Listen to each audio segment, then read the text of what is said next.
everyone. Give me a minute. I'm setting some stuff up. I'll be about 5 minutes.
Ocean of stars.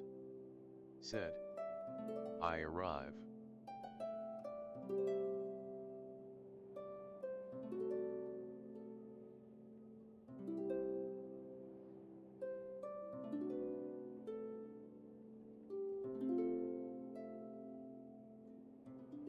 The All Creator Live Archives. Said. Hello everyone. Please remember the rules. No spamming, no breaking up messages, no fighting. Sit back, relax, and grab a snack. It's my birthday. Hello, everyone, and hey, Aaron, welcome to the stream. Woo! All right. Today is a very special day, as I just posted. It's my birthday. Woo! Birthday stream. Me and my family celebrated earlier today. My sister might be stopping by, but she's still eating dinner. We ordered a bunch of stuff.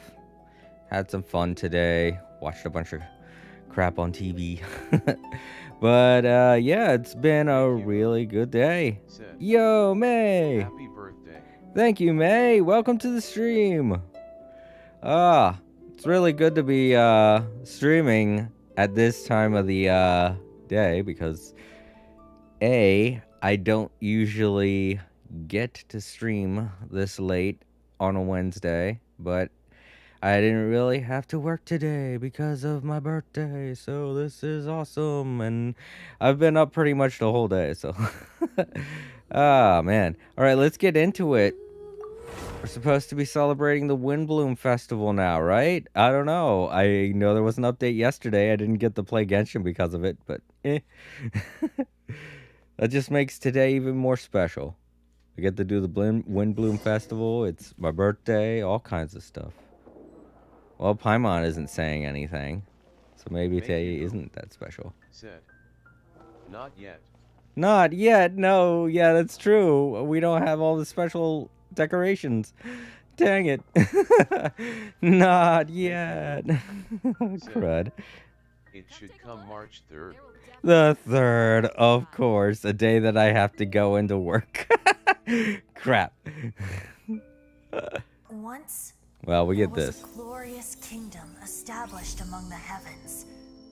From that kingdom came a crowned heir, tasked with seeking out the Genesis Pearl from the kingdom of darkness. The first crowned heir began her journey of seeking the pearl. Happy birthday. Hey, James! It's good to see you on my stream. Thank you. And thank you very much for the happy birthdays. It's really nice. I like the way that the text-to-speech pronounces your name. Dembone. I'm like, who's that? And then I look over and I saw your icon. I was like, oh, James. That was pretty funny for a second there. I was like, Dembone. Huh. It's like pronouncing your name in French. Dembone. Yeah. Said. Dembone. Sounds so proper. It does. It sounds fancy. Text-to-speech has your number. It knows you're a fancy guy. It knows that you are a man that has I don't know, I want to say a wealth of knowledge, maybe. Said. I like it. Yeah, I like it too. Champagne. Yes, exactly. A man of culture. That's the word I was looking for. Man of culture. I'm sitting there thinking, like, what's the word I'm thinking of? Thinking of wine, I just ran right over to D-Luke's place. And there's the new banner. I want her. Dea. I want Dia. I don't have any Primogems, though. We're going to try, though. We're going to try to get her. We tried to get Yelan last month and nothing. But this month... Oh, shoot. We got this, though. Oh, Archon Quest. Oh, man, I might want to do this today. Make you go. Oh, then again, we got a Dia story arc. Mail then. Oh, no, May. It won't be there. I know what you're getting at, but no. As you can see from there, it says my birthday is January 1st. When I was setting up my account... Excuse me, sorry. When I was setting up my account, I was just mashing the X button and didn't realize that I'd skipped past the birthday part. So I made it the very first option, which is, you know, January the 1st. Ocean of Stars. Said. They gave 600 Primo. Oh, is that what you mean? Stars. Said. For update. Oh, right, the update compensation. Ooh. Said. Oh, but I was talking Primos, haha. Yeah, okay, that's what you meant. All right, cool. We can get some rolls. That's not 10 rolls, but that's a couple rolls. Let's get rid of all these check marks. There we go. Clean some stuff up here. Oh, wait, wow. 3, 6, 9. Oh, wait, no, that's 800 there. 3, 6, 9, 800, 18. Oh, wow, that's more than 10.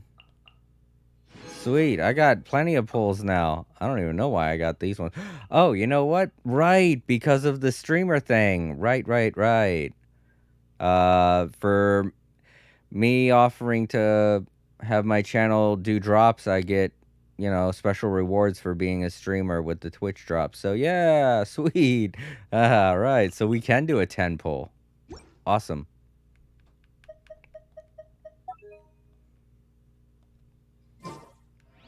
Version highlights, I don't need to look at that. So let's see. Oh, whoa, man, it's in gold. That's cool. They have a different color to show off our conquests. Or has it always been gold? I know that there are certain ones that are There's blue, yellow. I don't remember this color unless maybe I changed my television settings. No, I think they're the same. But it looks a lot cooler. Whatever. I might do this with April. She might want to see more of the stuff. Instead, I guess we could do Dia's story quest today. Hey, Stella. Hey, Aaron's in the Aaron's in the chat, everybody. And that's right. You got Dia, didn't you? You already got her. All right, let's take a look. Where would I find her story quest? Here, yes, of course. And I have one key. We can do this today. Let's do Dia's today. I'm sure April won't mind. That's what we'll do today. We'll do Dia's quest. We'll roll for her, and then we will do her quest. But yeah, James, if you're still there, if you're not a huge fan of Genshin, feel free to go. It's totally cool with me. I'm just happy you stopped by to say happy birthday. That's awesome. And to those of you in the archives, I linked alt account to hopefully get drops. Oh, that's great. Yo, Time Lords. I'm still here, XD. Prince Shuriar said, "Hey Jason, how are you?" I'm fine, Time Lords. Thanks. It's my birthday, just so you know. And also to anyone wondering, yeah, James is the one that I mentioned in earlier streams who I did some commission work for. So go ahead and check out his channel. A bunch of my stuff is up on his channel. A bunch of my drawings and stuff. And he has a really great... He has a really great channel. He does a lot of different, like, I want to say... creepy cutesy videos. I don't know what kind of genre that will be, but he also does a lot of a lot of action adventure titles like the Uncharted series, and he's a pretty funny guy, so you got to go check out his channel. It's really great. That's right there. You can see it right in the chat. Dembones19. Excuse me, sorry. But, yeah, Time Lords, thank you. Thank you so much. And, I don't know. Should I start rolling now? Part of me feels like maybe I should do the quest first and then try rolling, because I'm bound to get more primos from the quest. No, Jason. It's Dumbone. Make you go. Dumbone, yes, exactly. Wait. Make you go. Said. Try her. Try? Alright. I guess I could try. Said. Paimon ate all your birthday cake. No. Prince Shuriar. She probably would. I just upgraded to Linux and forgot to back my stuff up, so now I need to get used to it now. Oh, okay. That's why I haven't been seeing you that much lately. The trial ton. Oh, in the trial. Right, for more primos. Run. Trial run, yeah. Said. Let's also like her. Alright. Well, I have watched the demos for her, so let's go ahead and try her out. Right, here it is. And they also got Sino. We could try out both of them to get more primos. I've already tried out Sino once before, though. I got tons of primos for Ayakari run after Dea and Sino. Really? See, that's pretty cool that she switches from using her blade to... And her, this attack is a lot like Diluc's, so I'm pretty used to that. Let's get it on. That's a stat booster. That's a buff.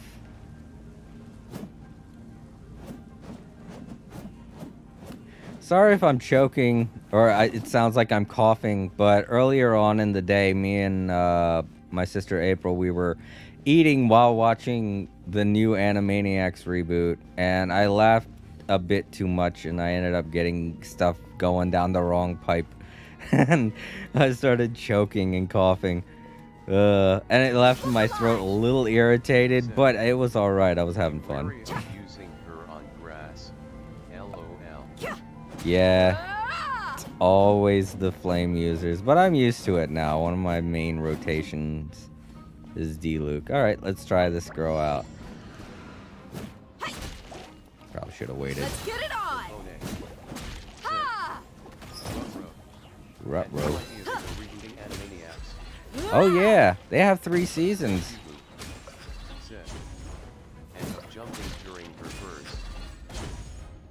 Oh yeah, that's right, I saw that. Me and you I was watching a movie and ended up coughing and almost choked, but I'm fine now. You're dead meat! Oh, this is automatic. I don't have to hit the button. Oh, that's kind of scary. I don't know if I like that. At least with D-Luke, a lot of the stuff that he does, when he does his Phoenix thing, it's just a one-shot go. Gloves off! Oh, she does it faster if you do tap the button though. So there is some initiative to attacking. Not initiative. There is some. Damn, what's the word again?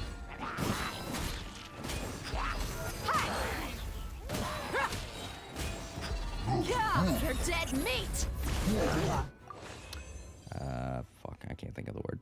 But yeah, the Animaniacs reboot's great. The unfortunate part is that it only has 3 seasons. Really? Okay, that's good to know. Dia is someone who uses her weapons and then burst using her burst, thus giving her the title Flame Main, my guess. Yeah. Alright. So that's all I really had to do. I don't mind her that much. She's not that bad. Having her in the rotation might be good to swap out for D-Luke. Depending on whoever it is I get the constellation for first. How many... do I have any constellations for D-Luke? I don't think I do. I think after I got D-Luke, that was like all my luck for his character. Stop going into the items menu. Thank you. But yeah, James, the Animaniacs reboot, I really do recommend that. Fun as I was using earlier. But I'd have to say, if you want to see a 4th season, I would say wait, because the 4th season is probably not going to get here for a while until they get the whole Disney and Warner Brothers thing with these streaming services figured out, because a lot of Warner Brothers properties are on Hulu, which is now owned by Disney, and the Animaniacs is part of that, and they want to transfer them over to maybe HBO Max. So watch the Animaniacs while you can on Hulu, because who knows where they're going to go from Hulu. I'm betting they're going to go to HBO Max, but that's, you know, neither here nor there right now. Prince Chiryor said, I'm always like, why are you going into the inventory / backpack? Same thing happens to me a lot. I really don't like it with the controller settings. What am I looking for again? Oh, right, Constellations. No, I don't have any for him. It's like, why am I in this menu? I'm talking about Animaniacs that I've completely forgotten. There's a huge backstory to why. There we go. Gotta remember to claim these things. And it's everywhere. But I do recommend the new reboot. It's pretty damn funny.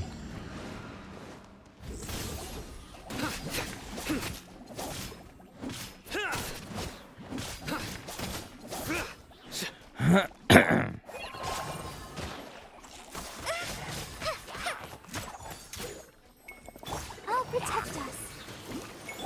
Leave it all to me. Your sins weigh upon your soul. Max explosive.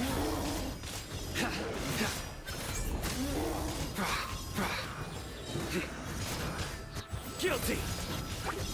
Guilty, surprising the hell out of me. Your penance is due. Write this on for some. Through me, justice is served. I love how that one attack, it looks like his arm is just stretching out like Piccolo.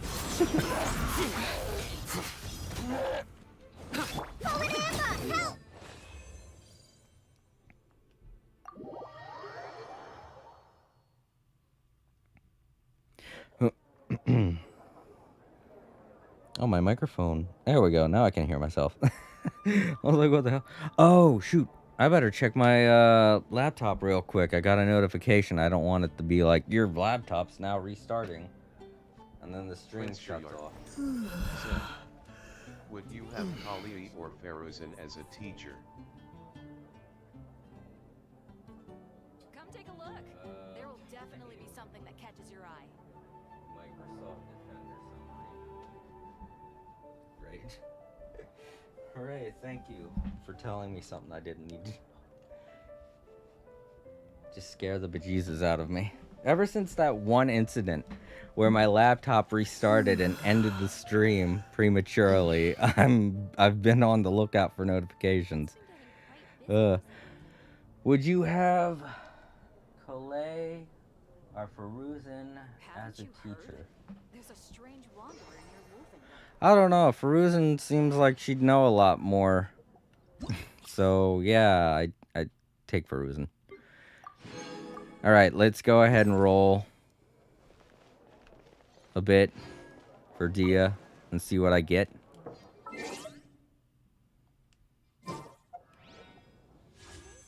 And then we will do her story quest.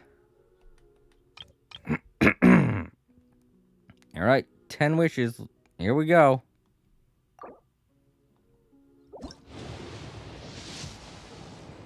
Ah, no. Shoot. Said, Crud muffins. you mean your laptop abruptly turned off during mid-stream? Yeah. Man. Well, let's see who I got. The 4-star characters didn't look like they would be very Of stars. useful. Said, Rim. And, well, if I got Barbara, then that'll give me her last constellation, and I can get a free revive, which will be neat. And it's Kalei. I got 2 Kaleis. Why? Why? Damn it. Ah. Is this gonna be the same thing like how it was with Xingqiu and Chongyun and oh my god, it's gonna be the same I situation. need her C6 too, but that's just wishful thinking from my POV. Make you boo. So bad.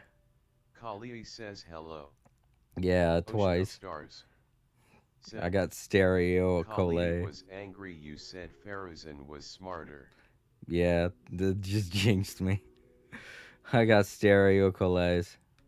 Great. And 2 worthless weapons. Ah. Let's see what I can get in the shop. Is the month gone? Yeah, so I can get 5 of these. That's good, that'll help.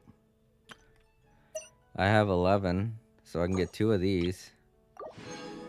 And I can do 1 free roll. Or not 1 roll. I could not 1 free roll, I can do 1. Let's see, what can I...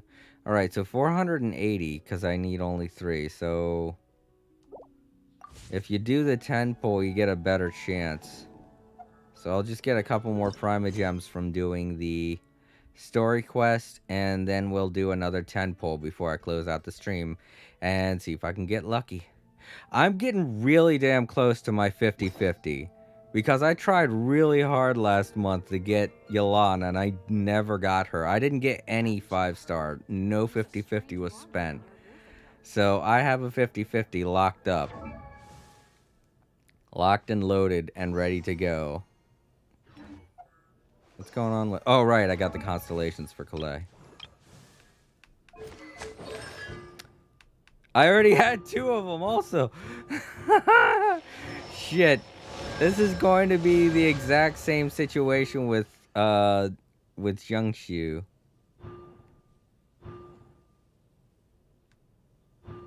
Or whatever his name was. where I just keep getting the constellation until it maxes out.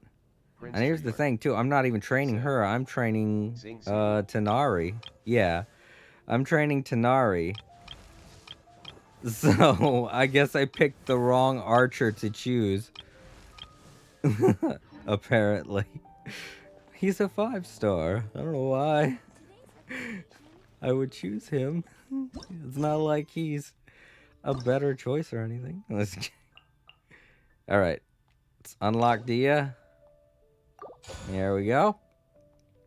Now her quest should be in here. There it is. Lionsblood. Shade upon red silk. I think I might be going into the new area with this quest line, because I haven't been there yet, so this will be a pretty fun adventure. Java, what are you doing over there? I didn't say anything. Yeah. Java's been responding to the weirdest things. I have another key? No. Oh, there's a new hangout. Oh, with Faruzan. Is that why you asked that? Yeah. Well, that's interesting to note. I got a whole bunch of hangouts I gotta do. Xingzia feels like a 5-star for me. I had to get him during Laturn Rite. Oh, weird. Yeah, I just kept getting him over and over again. Yeah. Thank you with that Calais down there, Aaron. Just remind me of my failure. My unluckiness. Or what the hell's the word I'm looking for? There's a better way to put that. My dyslexic brain has to search far and wide for things like that. So, I'm not gonna bother. What? But I think it's way better to stay here and study. Ocean of Stars. Really? Said. That Kali one is called Lucky. Oh, Lucky. LOL. Oh. There's an irony behind it. This is gonna sit there mocking me. Go away, I know I fucked up. No. I know I have bad luck. It's ironic luck, that's what it is. All because of what I said. Who is on the banner? I just keep looking at Dia. Oh god, that could have been way worse. I could have got Bennett. And I don't even use Bennett. Not at all.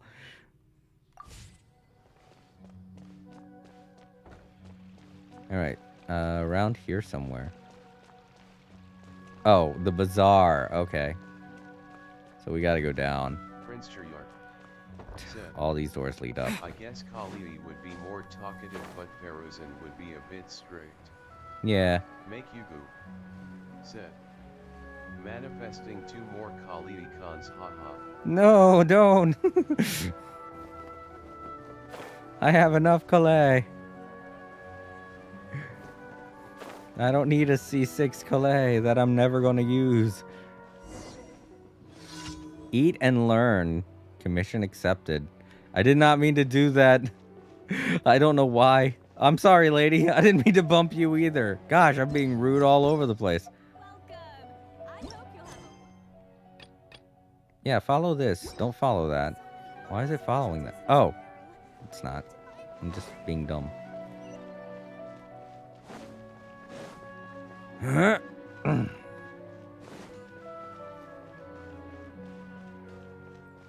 Yeah, sorry, I'm going to be adjusting my throat a little bit.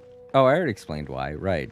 I was laughing and choking at the same time. I was trying to remember. Said. What else did we put on our shopping Also, my list? camera decided to make its move on its own. Oh, what a mouth-watering smell.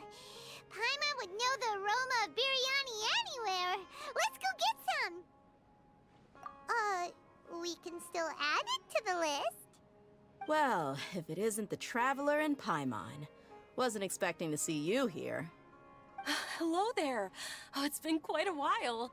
Huh. So you two are Prince still Chiyart. hanging out together. Said. Dia, didn't you say last time that you were is gonna one head of back my to the mom's desert? favorite food. I said I was going to resign from being her bodyguard, not that our friendship was over. We're still the best of friends.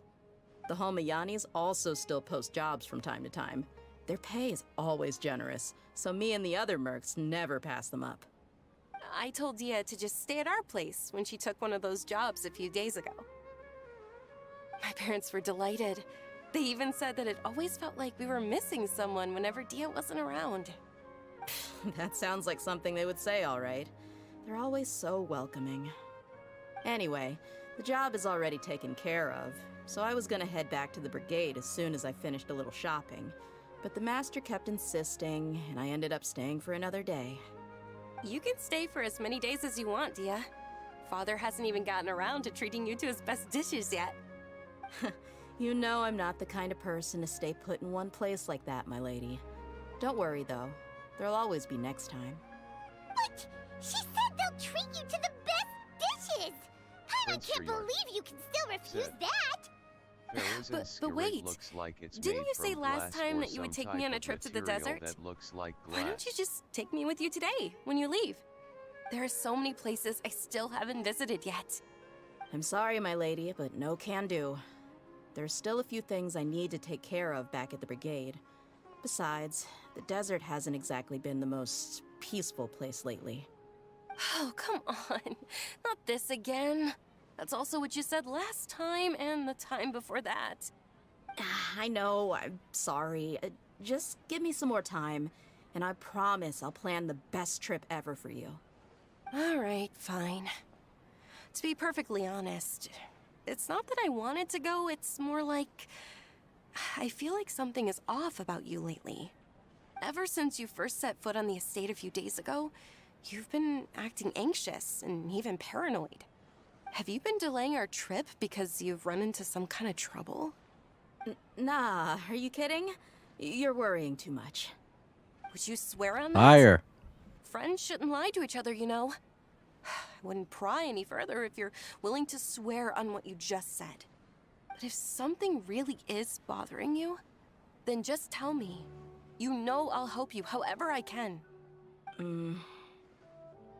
Oh, looks like Junior's was onto something.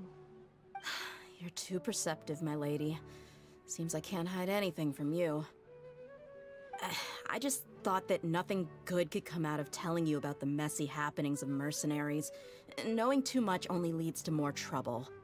Mercenary life is a dog-eat-dog world where Mora reigns supreme.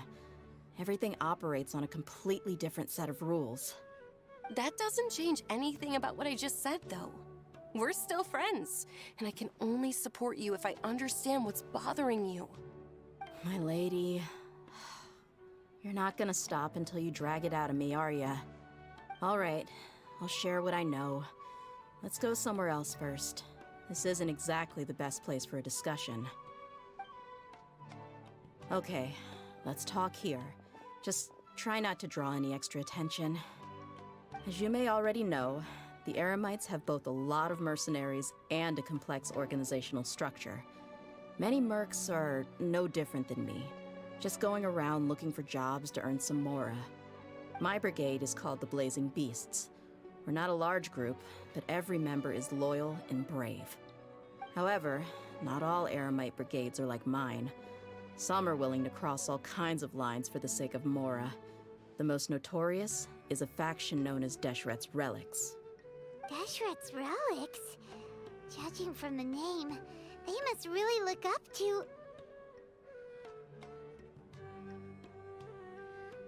Yep, you got it. I've heard that you've already crossed paths with Ain al-Akmar. They're one of the groups under the Relic's banner. Oh, you mean the group that tried to sell us the Divine Knowledge Capsule? Yeah, they weren't friendly at all. Deshret's Relics is composed of many smaller brigades like Ain al-Akmar. The Relic's headquarters issues orders to all brigades under his control. On any other day, I would want nothing to do with them. Unfortunately, though, the brigade that's stirring up trouble now is none other than Dakan al-Akmar. Dakan? I think it means beard or something. Believe me, it's a really stupid name. I found it insufferable for years. Anyway, the real issue is that Dakan al-Akmar is led by my father, Kusela. Say what now? I think I'm starting to understand your anxiety now. But what did they do? I won't go into details, my lady, but they've been involved in a lot of violent incidents. We're talking hundreds. Hundreds? Yep. The scenes tend to be quite gruesome, too. They strip the victims of all their valuables before murdering them. Not only have they targeted merchant caravans and ordinary citizens, but other mercenary brigades as well. That's beyond terrible. They won't even spare their own kind. I don't know how Deshret's relic sees it. All I do know is that Dakan al-Akmar has become more and more aggressive over the last few years. If I don't do something about them, then even my brigade or the people of Aru village could become their next target. I just wish I knew what's driven him to do this. Yeah. How can your father do such terrible things? I don't know. People change. He's always been pretty pathetic. But at least in the past, there were still a few lines that he wouldn't cross. That's setting the bar pretty low. I mean, if he was even remotely decent, then why would I have to leave the brigade and cut all ties with him? He was loud and foolish, with no real sense of purpose. Instead of doing anything useful, he spent most of his time drinking and chasing after women. Of course, the other brigade members were just like him. Their ruckus would go on night after night. Sounds like a nightmare. What about your mother? Did she ever step in to stop them? Unfortunately, I never knew my mother. I'm sorry, Dia. I didn't know. It's all right, my lady. That's pretty common in mercenary circles. Didn't I mention that my father was chasing after women? I was the result of one of those encounters with some random person. He told me that he wasn't sure who my mother was. And in any case, she never came to see me. He'd say, "You'll be fine as long as you remember to stick with Dad." But even then, he left most of the parenting to the brigade. The one thing I do remember is that he used to tell me stories. But the problem was that he had terrible taste. He only knew a few stories, and even those tended to be pretty stale. They were tales of desert warriors defeating dragons in the forest, or stories of mercenaries rescuing princesses from rebel armies. Sounds like your typical fairy tales. More or less, yeah. They were interesting maybe the first or second time around, but after about 20 repeats, they started to get a little dull. He seemed to think those stories were the best things ever, though. He was so into them that he'd call the whole brigade over and make them perform the whole thing as a play. Even the toys he gave me would all be story props. I'd get helmets, shields, and toy swords. It was only much later when I realized that the shows were more for him than they ever were for me. What an interesting guy. Yeah, he sounds like a good guy. He doesn't sound like a bad guy. He sounds like a guy who just suddenly became a dad and he tried to do what best he could in an area that he wasn't all that familiar with. Sounds more like he didn't want to expose her to that kind of life, but it just ended up happening because that was part of his life. So, yeah, that's just how it goes sometimes. But it doesn't sound like he had bad intentions. Nope. Yeah, I've always found him pretty childish, but that was something I could just shrug off. I had no reason to despise him. Until I grew up and learned the true face of Deshret's relics for myself. Looting, blackmail, violence, and fraud.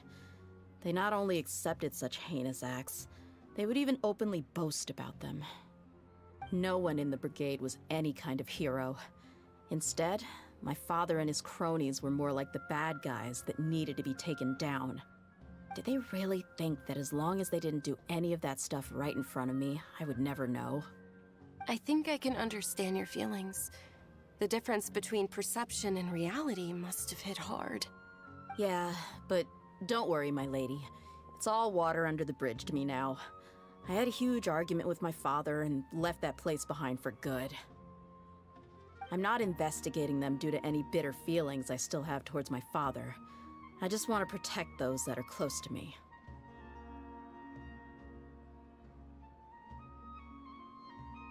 Yeah, I told the boys to gather as much information as they could.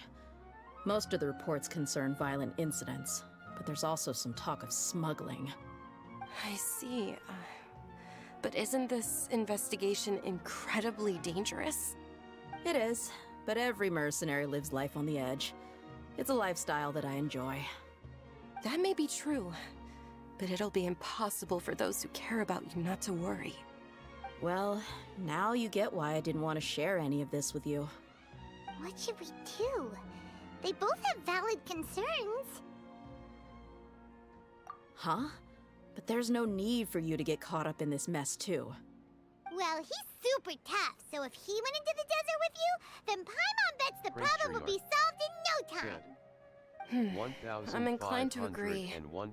I'd feel a lot more at ease if you took him along to help. How much I have currently. I'm jealous, Time Lord.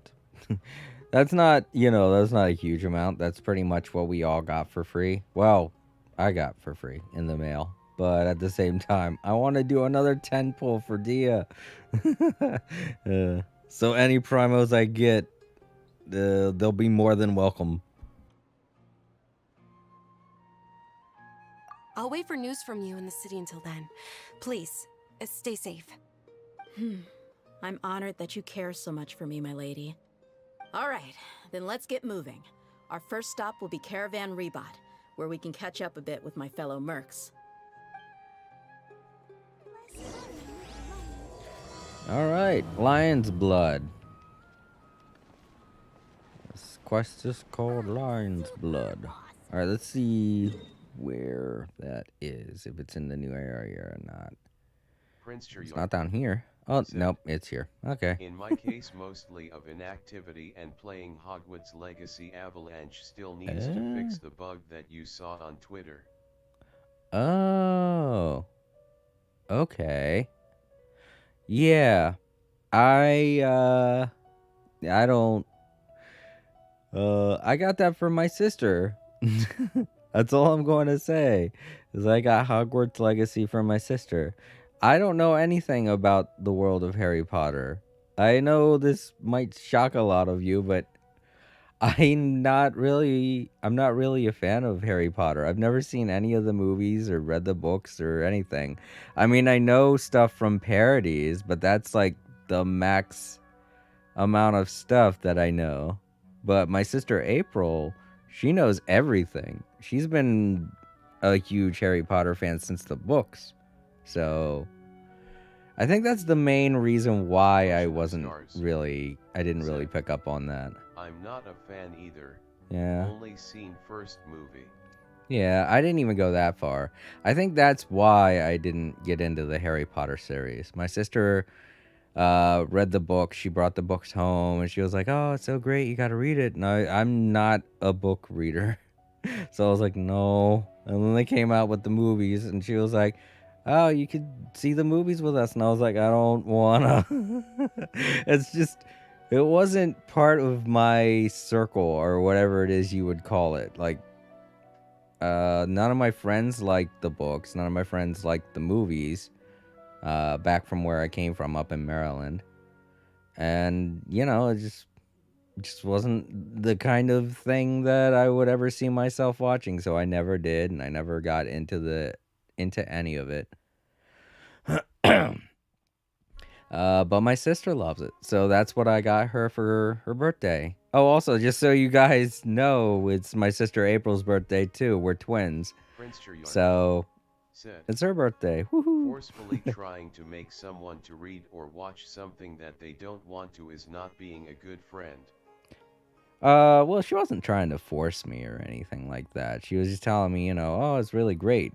You should read it. You'll like it." And you know, I get what she was trying to do, because a lot of times I try to get her into certain video games and things that I think she'll like. It's just she didn't realize how much I hate reading.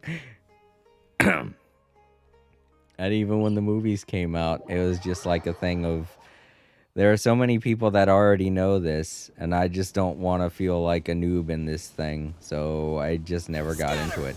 Plus, because, you know, none of my friends were into it, I didn't see any reason to, you know? Because then I'd be the only one out of our group of friends that knows anything about Harry Potter, and that's just, you know, I'm no longer cool.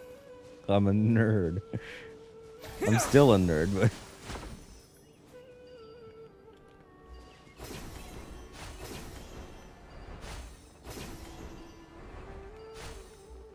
But back then, I wasn't such a huge nerd.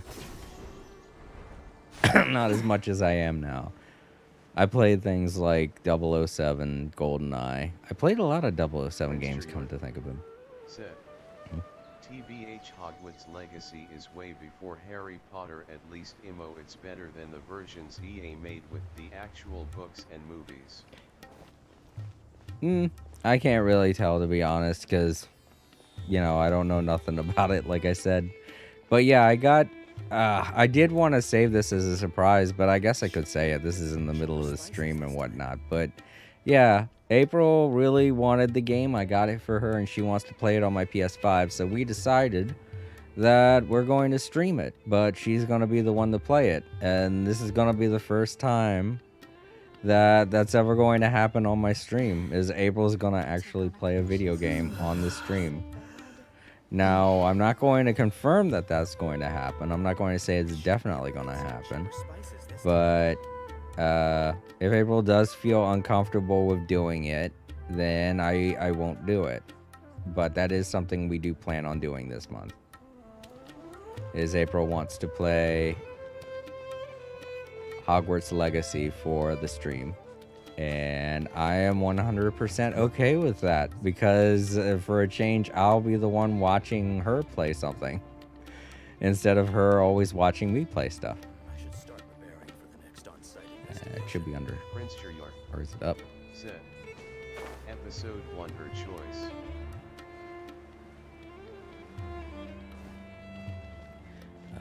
Where the heck is this? Like a secret spot or something? Go to the caravan, learn more about the situation. So am I supposed to stand in a specific area or talk to a person? Oh man, you know what? Dia probably told me. Oh, here we go.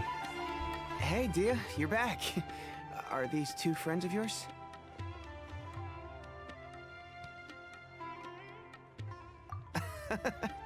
Likewise.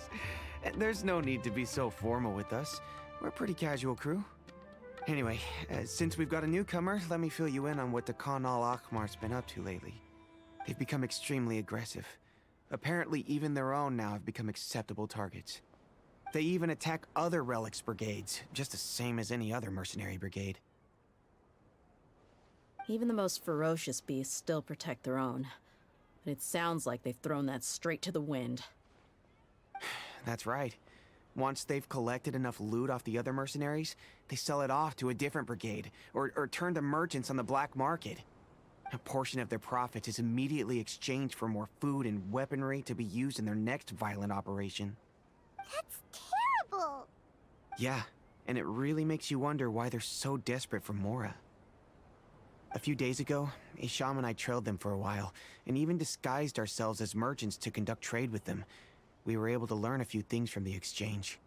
Rather than saying they're out to plunder and hoard Mora, it'd probably be more accurate to say that they're experiencing an internal power struggle. Wait, a power struggle? You heard me right. The vast majority of their victims are mercenaries from the other brigades of Deshret's relics. If their only goal was Mora, they could have gone after anybody. The targeted nature of their attacks points to a power struggle between the different brigades within the relics. That's the only plausible explanation we have. Unfortunately, we weren't able to find out anything more specific. It seems they're also trying to keep things under wraps. Oh, one last thing we discovered was that over the past few years, as the Khan al-Akhmar became more and more active, Deshret's relics as a whole became a lot weaker.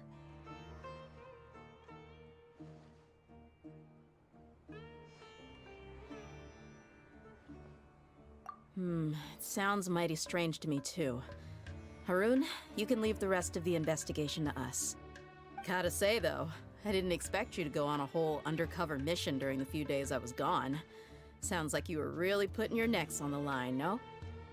Nah, it was nothing. Ocean of Stars. We're just as concerned about the situation as you are.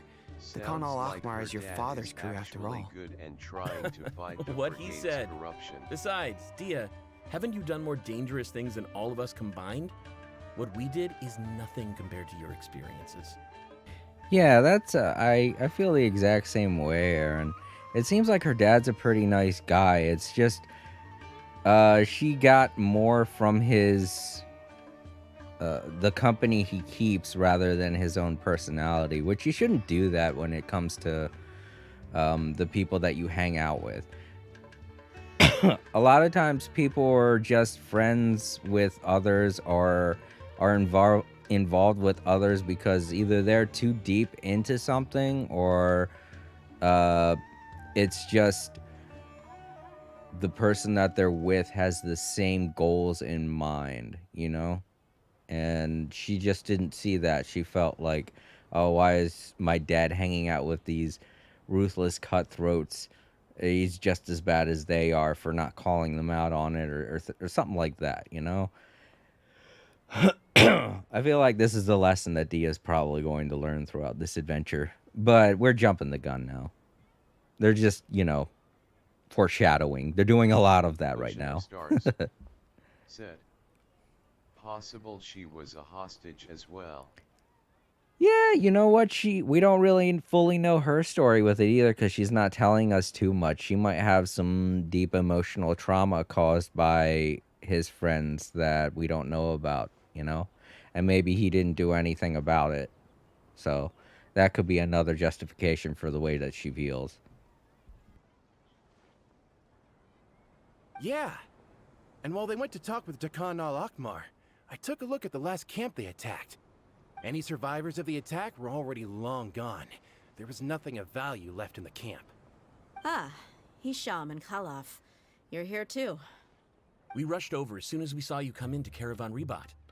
Although this new friend of yours looks a little green behind the ears, I'm sensing a special vibe from him. Now that we know you'll have a capable partner with you, we can also rest easy. I'm so proud What of about Paimon? Feel anything special? that. She wants a compliment. You're also planning to tag along with her? Of course! Paimon is the traveler's most important guide. Wherever he goes, Paimon will follow. Paimon fishing for compliments. In that case, She just comes out and says then you it. better take care of her too, Dia. Don't underestimate Paimon! Don't worry about her. She may look tiny and helpless, but she's been through just as many battles as the traveler here. Even if she had only survived on sheer luck, then that alone would still make her quite formidable. I had no idea. I guess I shouldn't judge by appearances. Oh, one other thing, Dia. When you're free, why don't you update the deputy about your upcoming schedule? We held another recruitment event a few days ago, but everyone only came to see the Flame Main. You weren't around at the time, so people were pretty disappointed to only find our crew of rough, unkempt guys. The deputy put a lot of effort into the event, but it was basically for nothing. Only a few people chose to stay, and that really got to him. Sorry to hear that. I'll be sure to bring him some great liquor next time. I left in a hurry and I couldn't make it back in time for the event. Sounds like a lot of the recruits, a lot of the new recruits are just a bunch of simps that want to see Dia. Are you sure you want to let them on the team? Gotta admit, I can understand their disappointment, though. You're our brigade's main selling point, after all. Okay, never mind. It seems like that's the only reason they joined, too. Now, if only the deputy could figure out a way to bring a few more smoking hot members into our ranks. Okay, and that just confirms everything that I just said. Great. Keep dreaming. Remember the last time I invited a couple gals into the brigade? You all just froze up with your mouths gaping like a bunch of Ocean of scarecrows. Stars Said. Simps make for good meat shots. Oh my god. She's just like, oh yeah, you guys are gonna wet your pants if you see any girls. This is great. I love this back and forth. We need more of this shit in the game. The awkward silence and weird expressions left quite the impression on them. They were originally interested in joining us, but after that, they both told me they were too uncomfortable to stick around. Yep, okay, I really like this. I like this whole storyline so far. It's pretty damn funny. Especially when she's berating a lot of the members for being fucking metas and shit. That's funny. Hey, didn't we agree to never bring that up again? Huh?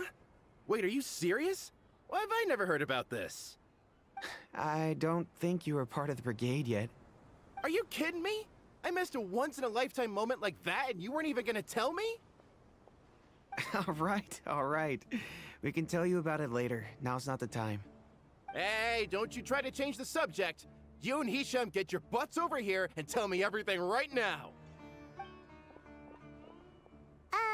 Are they always like this?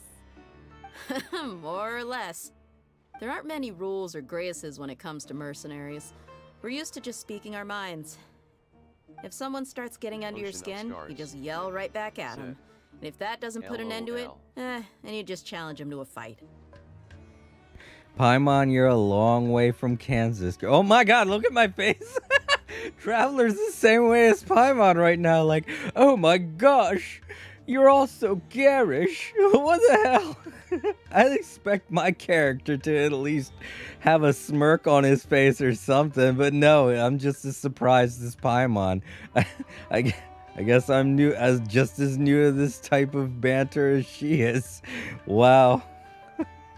Traveler's a little bit green. He's got to get out there a bit more. He's got to mingle. He's got to go to the bars a bit more. He does go to D-Luke's place, but I'm guessing he's not going there at night. But we also don't tend to take many things too seriously. Being direct and getting it all out of your system as soon as things come up is better than keeping everything bottled up, never talking about it. Prince York. What the hell's going on behind her? No, but Venti would. Yeah, Venti always would. Venti would get this 100%. He'd probably be laughing his ass off right now. What the hell, though? They're just running back and forth. Is the guy chasing them? Is that what they're going for here? Because it doesn't look like that. It looks like they're just running back and forth like chickens with their heads cut off.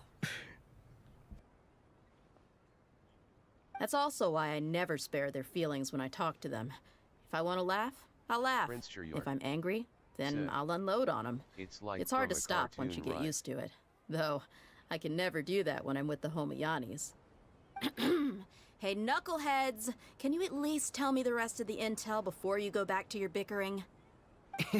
Yeah, you hear her, Holloff?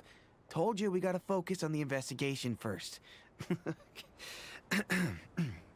I drew up a map. Right here is the spot.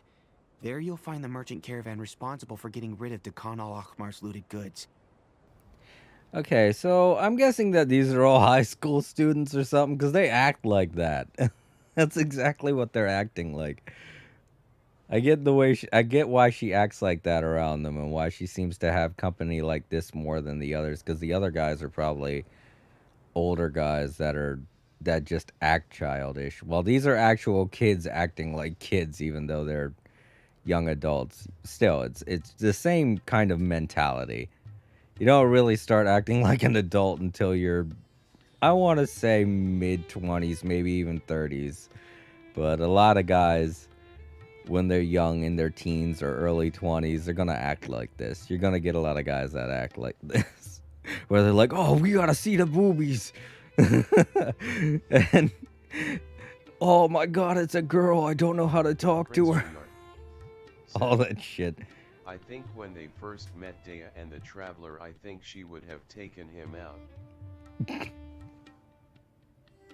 Wait a minute, what you mean? Wait, let me reread what you just said.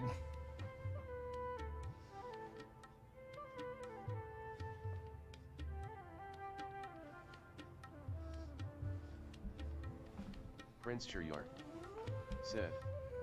Not on a date like Rim. Yeah. I hope not. I hope that's not what you meant. All you gotta do is wait and ambush them in the evening. They'll have no idea what hit them. Perfect. Thanks for that. Be sure to pass my regards to everyone else in the brigade as well. Will do. You stay safe, Dia. All right. Oh, I got new mail. Oh, I know what it is. Ocean of Stars I got the claim said. thing. Men are forever kids. Men are forever children. Yes, it's true. But there's a difference between a guy that's never seen a girl and a guy that's been around a lot of ladies. And then these guys are definitely the guys that haven't been around a girl that often. That one dude was hilarious, though. He's just like, dude, you guys saw a bunch of girls and you didn't tell me? God damn it. Come here, I'm gonna smack you in the head. Said. Running after him. I once said this, you never truly grow up even when reaching adulthood. Oh, no. You can still keep a lot of your activities and stuff. But you gotta act a certain way around the lady. Because if you don't, they're gonna just feel creeped out. You know? It's kind of like when you're with certain friends and then a new friend shows up. Whether it's a guy or a girl, it's just like this new person that just showed up and you gotta expect them to act a certain way. And if they don't, then it just feels very uncomfortable and it makes everything in the clique feel weird.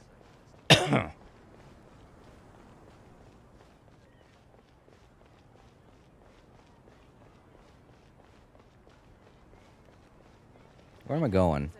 Yeah, I'm supposed to go this way. I should be able to get some cheaper slices this time. How far away, though? Oh, okay.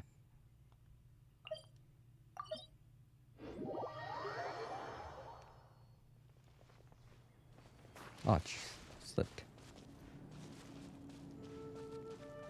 But it's whatever. This was just a funny little thing that happened. With a bunch of NPCs we're probably never going to see again. I mean, we'll probably see them later in this storyline, but not any more than that.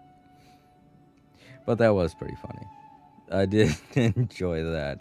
I especially like the look on my character's face as if that kind of thing was some kind... What's going on? Oh, a random event's going on behind me. But, his face just said it all. His face was just the face of a man that's like, oh no, I've never been around this type of thing before. Like, he's young, I know he is, but I don't think he's had any kind of schooling or... I don't know. We don't know much about the Traveler's past life. He could have had schooling. Who knows? He's never been in a public school before or anything like that. Oh, what's going on there? Whoa, what is that? Is that a new emoji? Is it that? Oh, it's the bunny rabbit thing. That the little girl has. Let me see that. I want to see the new emojis. Here they are. Oh, yeah, look. What's that one? Good fortune? Okay, thank you. I hope I do get good pulls when I decide to roll next. Thanks, Aaron. Alright, this is the spot. This is the spot we're supposed to meet him. This should be the place. Let's find a spot to hide and bide our time.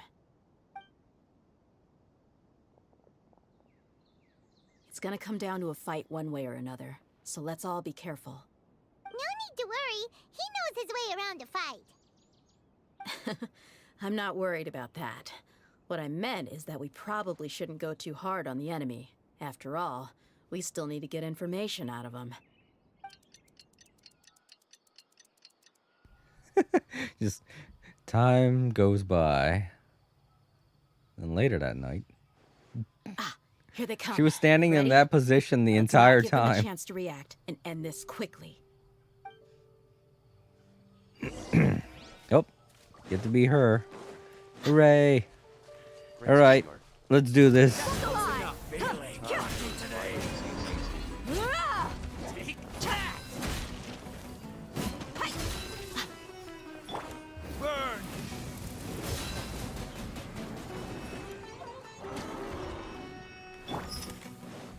That big old bison's not dead yet. That was impressive that he stayed alive that long.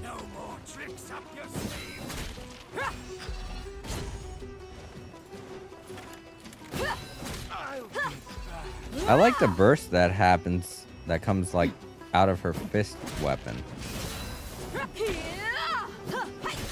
That's pretty freaking cool, because it sends them flying. And while they're getting up, it gives me time to run and kill something else. Oh. Prince Chiryor said, "She's a martial artist, I think." You're the Flame Bane. Good. That saves me an introduction. All right, time for a little talk. Are you buddies with Dakana Lakmar now? Tell me, what are they after?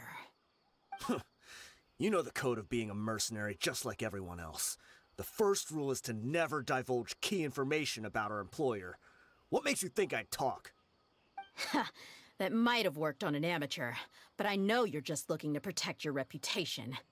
Think about it, though. What's your reputation worth if you won't have the other tools you need to succeed in this line of work?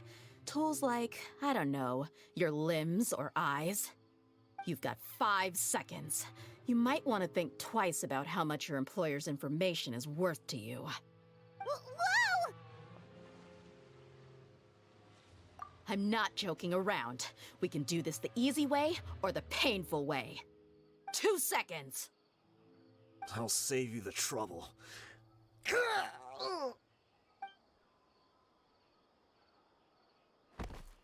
Huh? Are you crazy? He tried to bite off his own tongue. Quick, search the area for any first aid supplies. I definitely didn't expect him to go that far. Thankfully, the wound wasn't too deep, and he just passed out from the pain. But why would he be so extreme? I just wanted to test his mettle. You can get a lot of mercenaries to talk just by threatening them. Man killed himself. Hot damn. Yeah. I've never, like, I think they've mentioned that a couple of times in Sumeru. That's just like one of the things that the mercs do when they're cornered like that. But I've never really gotten that idea, like dying from biting off your own tongue. I realize that there's a lot of blood loss that's going to happen because there are certain arteries in your tongue that make you bleed, but I don't really think you're going to just flat out die immediately. You're going to be in pain for hours from trying to die from blood loss like that. It seems like the dumbest way to try and kill yourself. And if you're imprisoned or something and people are trying to get information out of you, that seems even more dumb. Said, actually, it's more painful than he made it out to be. I bit my tush by accident at one point. Tush. It sounded like, I know you meant tongue, but though I guess because of a misspelling, it sounded like it said tush. I bit my tush. I was like, what? No, but yeah, still, like, the amount of blood loss that comes from biting off your tongue isn't enough to kill you for like a couple hours. And if you're imprisoned and you do that kind of thing, they're just going to patch you up. So seems like the dumbest way to try and kill yourself. That's why they develop things like cyanide pills for spies and shit like that. That's a way faster way to kill yourself. Seems a bit more humane than biting off your tongue too, if I'm being honest. Said, you'd have to bite with tremendous force to kill yourself via tongue biting. Yeah, I feel like you'd have to do some kind of a snap action with your jaw. The option is banging their head against the table. Against the table. Well, a lot of times they don't put shit like that in your prison cell. If your cell doesn't have cement walls, then you're kind of screwed when it comes to killing yourself. If your cell does have cement walls, then you could probably just bash your head up against it. Like, why are we talking about this? All right, get off this subject. This is kind of an uncomfortable subject to just be talking about. I didn't expect him to be willing to go through so much pain just to deny us some intel.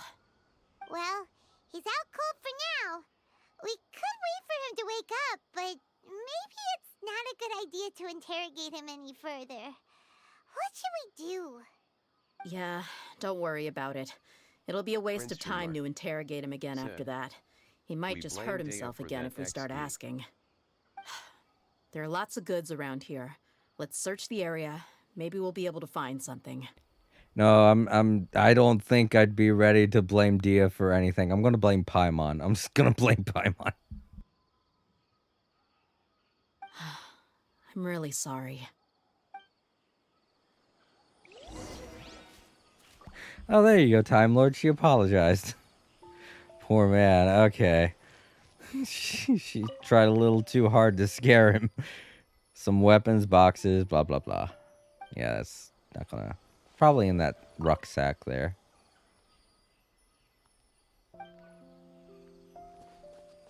Here we go. We found a piece of paper with a bunch of names on it. Maybe it's a record of something. Let me take a look. If this really is a merchant caravan, they should have a record of their transactions. Yep. I see an entry for Dakana Lakmar right here. Kusela, Idrisi, Bashar, and Takriti. All familiar names. Dakana Lakmar has been trading for a hefty supply of food, weapons, and medicine. It seems that in the past, they used to receive some canned knowledge as well. This caravan is just one link in their logistics chain. Once in the rainforest, the caravan will exchange the looted goods for Mora, and the funds will then be passed to a specific person. That person will then pack the caravan full of necessary goods, which will then be brought right back to Dakana Lakmar. Wait, why is there no Mora value recorded for the final transaction? No value? Yeah. Every transaction before the last one was marked with an exact amount of Mora, but the final one, where they paid for everything to be brought back to the desert, was simply marked as delivered.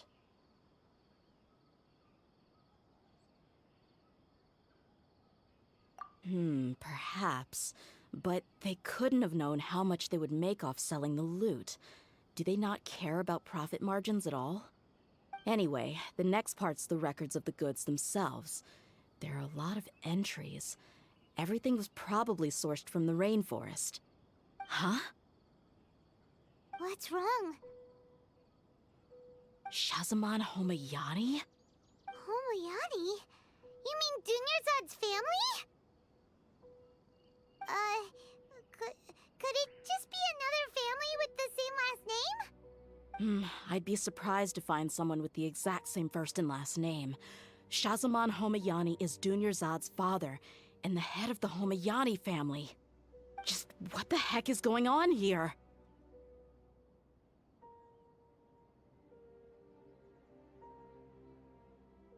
I'm sorry, you're right. I'll consider what we found and not jump to conclusions just yet. But what this piece of paper confirms is that the Homayani family has been providing goods to Dakana Lakmar. What if the Homayanis have been kept in the dark and don't know they've been trading with Dakana Lakmar? That's a possibility, but if that was the case, why is this caravan specifically named Shazamon as their person of contact? They could have just as easily bought goods such as food and medicine directly from Caravan Rebot or Port Ormos.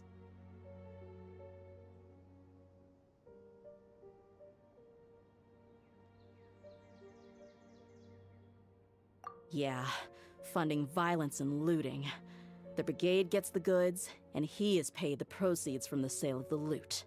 But why would he do something like this? It's not like the Homayanis are in need of money. I honestly have no idea. I've been to their estate many times, and I've never noticed anything suspicious. The only potentially large expenditure I could think of would be the treatment costs for Dunyarzad's Elazar. Maybe they borrowed a lot of Mora in the past? But that's still just a speculation. I don't think the Master would stoop so low to make Mora. You're probably right. I know my lady's personality, and she wouldn't deliberately keep something like this from us. But what should we do now? All we found is just another mystery. If you ask me, we already have no choice but to confront her about this. I'm not worried. It's too early to make a verdict yet. I still have faith in the Homayanis. Let's go find my lady again. We'll tell her everything and see if she's willing to lend us her support. If we're lucky, we can not only figure out the mystery of this paper, but also follow the trail of breadcrumbs to the people responsible at Dakan al-Akmar. Dia, are you sure this is the best decision? What if instead of getting the help we need, we just end up revealing everything we've discovered to the enemy? I've considered that possibility, but even still, I want to tell her what we found. I think I owe her that much. True friendship is built on trust. She showed genuine concern for me when we first brought up the topic. I can't repay her kindness with doubt and suspicion. That's not how I deal with people. You're right. Paimon wants to trust Dunyarzad too. Yeah.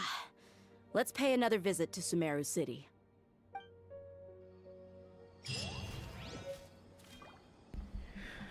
Ooh, alright. Now this is hitting a little bit personal for Dia. Dunyarzad's family and everything is involved. I honestly didn't see this kind of a twist coming. That's pretty dark. Oh boy. Alright, so gotta go back to Sumeru City to speak with Dunyarzad. Oops, I went the wrong way. Now I'm way too high up.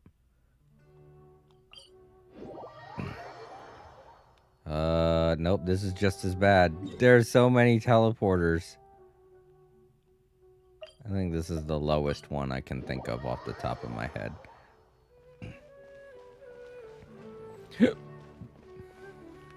Let's find a place and sit down for a second. I need to use the facilities for a minute. I will be right back. I'm going to go on a little bit of a break. Everybody, I'll be back in about 15 or 20 minutes.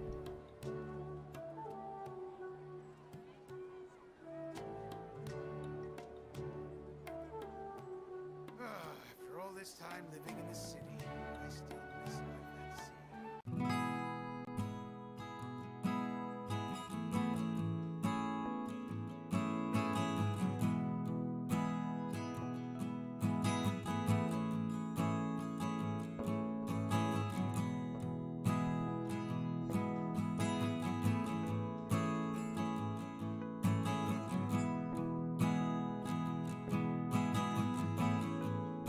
All creator said.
Alright, I'm back.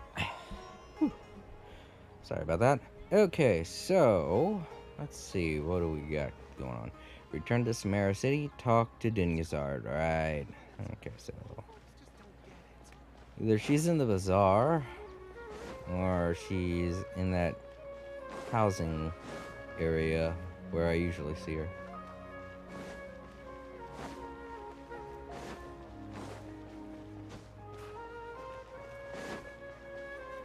Or she's in the medical ward?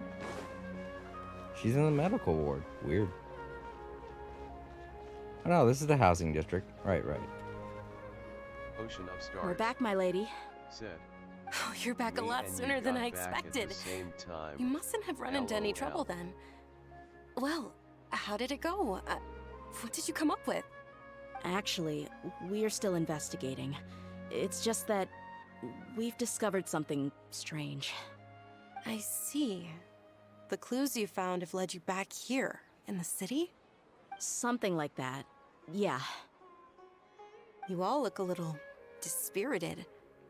Whatever you found must not have been very encouraging after all. Why don't you discuss it with me? Maybe I'll be able to say something to cheer you up? It's okay, my lady. It's not so much about me being upset with my father or anything like that. How should I put this? So something is wrong. Even the Traveler and Paimon have been uncharacteristically quiet. On any other day, Paimon would have already waved to me with a smile and shouted, "Dunyarzad, we're back!" So tell me, what happened? Well? My lady, please prepare yourself for what we're going to tell you next. It concerns the Master. The Master? You mean my father? Okay, I understand. Don't worry about me. I'll listen as attentively as I can. My father has been supplying goods to Dakan al-Akmar? Yeah, it makes as little sense to us as it does to you. I've never doubted the Master's integrity, so I'm having a real hard time rationalizing how he could ever support an infamous brigade like them. Maybe he's not actually aware of the full story and just stumbled into the deal by accident. I can't help but agree with the Traveler. Huh? You mean you feel the same way, Dunyarzad? Thank you for sharing all this information with me. Since you've told me everything you know, I should also tell you about some doubts that I've been harboring for quite a while. In the past, I thought that my father hired a bodyguard for me so that I wouldn't run away and get lost. However, there are plenty of capable mercenaries in the Corps of 30. Why did my father go out of his way to hire Dia? About that. Well, the Homayanis really needed bodyguards, so they reached out to the Blazing Beasts. Later, the Master told me that I was one of the best mercenaries he'd ever seen, and that I should stick around to become one of his bodyguards. He offered me a pile of Mora, so I just signed on. Well, but that didn't really answer my question. Just think about it. Why did my father specifically reach out to the Blazing Beasts? Maybe the Corps of 30 just didn't have anyone available, or maybe someone recommended us. I've never given it too much thought. I think I get what you're saying. You think none of this was a coincidence. Precisely. At first glance, nothing seems strange or out of place. But there are many parts of the story that don't actually make any sense. If my father had always been in contact with Dakan al-Akmar, then it would make sense for him to bring Dia into our house. You mean the goal all along was to get Dia to be your bodyguard? No, that's too much of a stretch. I cut all ties with my father a long time ago. He has no control over my life anymore. But that still doesn't rule out the possibility that your father has still been trying to influence your life without you knowing. So, the Master was not likely an innocent victim in all of this? Sorry we put all of this on you so suddenly, Dunyarzad. It's okay, Paimon. I should actually be thanking you. Regardless of his reasons, if my father has truly been funding a violent group of mercenaries, then it's my duty to bring him back to reason. But is that really the right thing to do? My father has committed many atrocities and deserves all the punishment that he has coming to him. I have zero sympathy for him. You may call me an ungrateful child, but my feelings will remain the same. However, the Homayani family has treated me with nothing but generosity and kindness. If we decide to investigate this further, we could end up implicating the entire Homayani family. I would be biting the hand that's fed me over all these years. Tia. It's all right, Dia. If anyone were to ask, you could always just say that I'm the one who instructed you to get to the bottom of this. You don't have to do that, my lady. I'm not conflicted because I'm afraid of taking responsibility. Besides, you're the one we should all be worried about right now. Hey! It's still too early to give up hope! What was the thing about friendship again? Right, yeah, trust! You said that yourself, Dia! Besides, there's no point on getting all riled up before we've confirmed all the facts!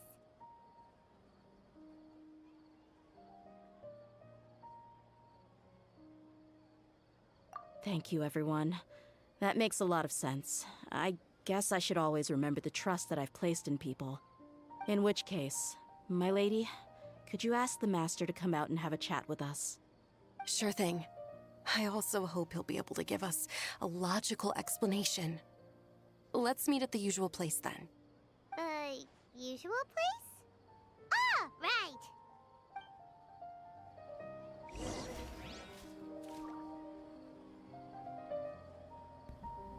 Okay. I still really don't know what to think about Dia's father, but I mean, they are painting him out to be a pretty bad guy, so maybe that's the angle they're going with, but I wouldn't be surprised if they did a 180 on his character. Ocean of Stars said, Junior Jard's VA is familiar.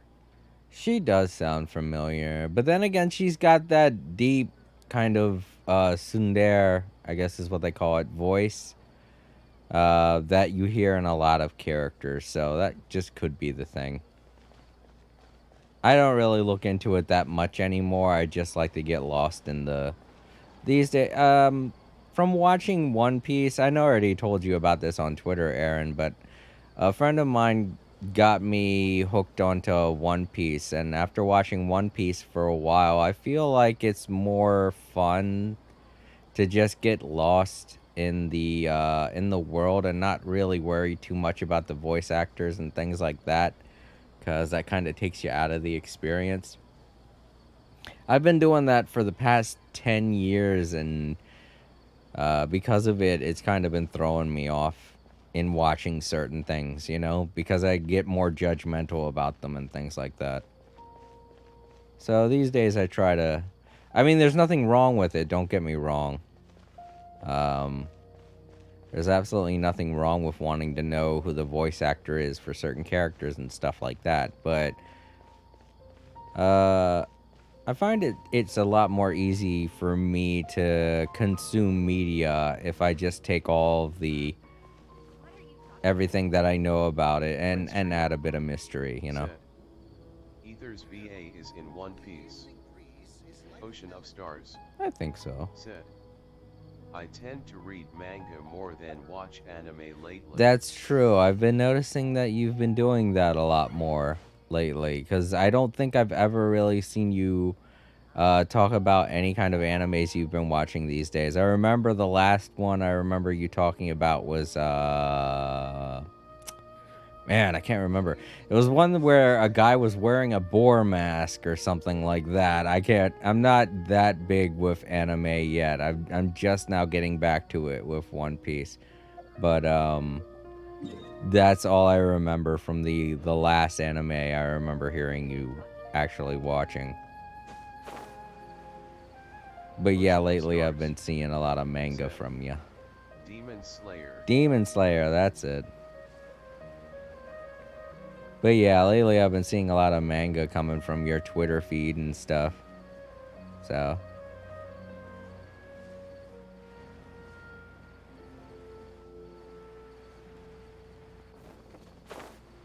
Alright, here's the spot. Oh, our famous spot. Thank you for coming, sir. Please allow me to introduce these two. This is the Traveler, and next to him is his travel companion, Paimon. Ah, yes, my daughter has mentioned them from time to time. It's a privilege to finally meet them in person. But we may skip all the pleasantries for now. What is the important matter you wish to discuss with me today? Well, we wanted to bring this transaction record to your attention. There's something on this record that we're all pretty curious about. So, that's what you found? Huh. Seems like I can't keep everything from you much longer. If you wouldn't mind, we'd like an explanation. Well, it's a long and difficult story. And to be perfectly honest, I'm not sure if I'm doing the right thing. What I do know, though, Dia, is that the truth will bring you no solace. If anything, it will likely cause you a great amount of anguish. Wait, me? Yes. I understand perfectly why you came to see me. And I am touched by your collective commitment to do the right thing. Okay, I get... I'm just jumping the gun here, and I know I shouldn't assume anything about the story. I'm getting tired, see you. Oh, alright, Time Lords. See you later, man. Have a good sleep. It was good seeing you again. Thanks again for the birthday wishes. But yeah, I really don't want to jump the gun on the story and everything, but I have this weird feeling that Dia's father put the guy up to this because he wanted Dia to have a good life in a good like with a good family. So maybe Dia's father put the guy up to this so that she could, you know, live a better life as a mercenary than live the kind of life she's been living. I don't know. I might be 100% wrong and overthinking this, but we'll see. We'll see. But knowledge always comes at a price. And sometimes, as they say, ignorance is bliss. Your father, Kusela, and I both believed that. Of course, you have the right to seek and learn the truth, but I must warn you. The facts of this matter may reduce everything you've built for yourself into sand, blowing in the wind. If you must proceed, then Kusela's heartfelt efforts will also fade into the wind like a fleeting mirage. His heartfelt efforts? I'm sorry, sir, but I'm not sure I follow. I've made it this far in life without a single drop of my father's support. I have my own ideals and ways of looking at the world, as well as people and causes that I've chosen to cherish and fight for. None of these things have anything to do with him. I came here today to support you as the head of the Homayani family. No warning will change my stance on that. I understand. Then let me tell you a little story. Our family once needed to take a trip to the desert when Dunyarzad was just a baby. Along the way, we were attacked by bandits. They had superior numbers and quickly overpowered our bodyguards. When all seemed lost, a group of passerby Eremites lent us their support. Those Eremites were Kusela's brigade, Dekan al-Ahmar. Kusela's men told me that the attackers were Eremite mercenaries, just like themselves. I was shocked. Why would Dekan al-Ahmar go so far to save us and not spare the fellow Eremites? Kusela was grinning and walked over to play with baby Dunyarzad. She was startled by his unfamiliar face and nearly started crying. Really? I never knew. He said that he had no particular reason to help us. He just took pity on us because he had a daughter about the same age. We started talking about our children, and I sensed that he was a devoted father. To repay his kindness, I hired his brigade to help out at our estate for a time and offered everyone generous remuneration. So, that's what happened. It was many years before I saw him again. I almost didn't recognize him the next time he came knocking on my door. The man I knew to be strong and healthy had been reduced to a shell of himself. He couldn't even walk anymore without his cane. So, what happened to him? He was perfectly fine when I left the brigade. I'm not too sure myself. The only thing that didn't change was his cheery disposition. He said there was absolutely nothing to worry about and that he had gotten into a fight. That was all. He then suddenly asked me if Dunyarzad, now that she had grown, would need a bodyguard of her own. At the time, Dunyarzad was going through a particularly severe bout of her Elazar. There was no need for her to have a bodyguard when she could barely leave the house. But he kept coming back to the topic. Come on, it never hurts to be safe. How do you know a bodyguard won't come in handy one day? I was completely lost at first, until he recommended the Blazing Beasts, and in particular, a mercenary named Dia. So he was the one who recommended Dia to you. Indeed. He didn't say it out loud, but it was clear that he saw Deshret's relics as an evil group who would eventually corrupt every member in their ranks. He was already beyond redemption, but he hoped that he would be able to detach his daughter from the vicious world of mercenary life. If Dia could stay in my house and keep working as a bodyguard, then gradually her affinity for the desert would decrease, and she'd be able to leave her previous life behind. And that's why you offered her such generous compensation? Yes, but not just because of that. From the moment that he asked me for that favor, I also began to see Dia as my own daughter.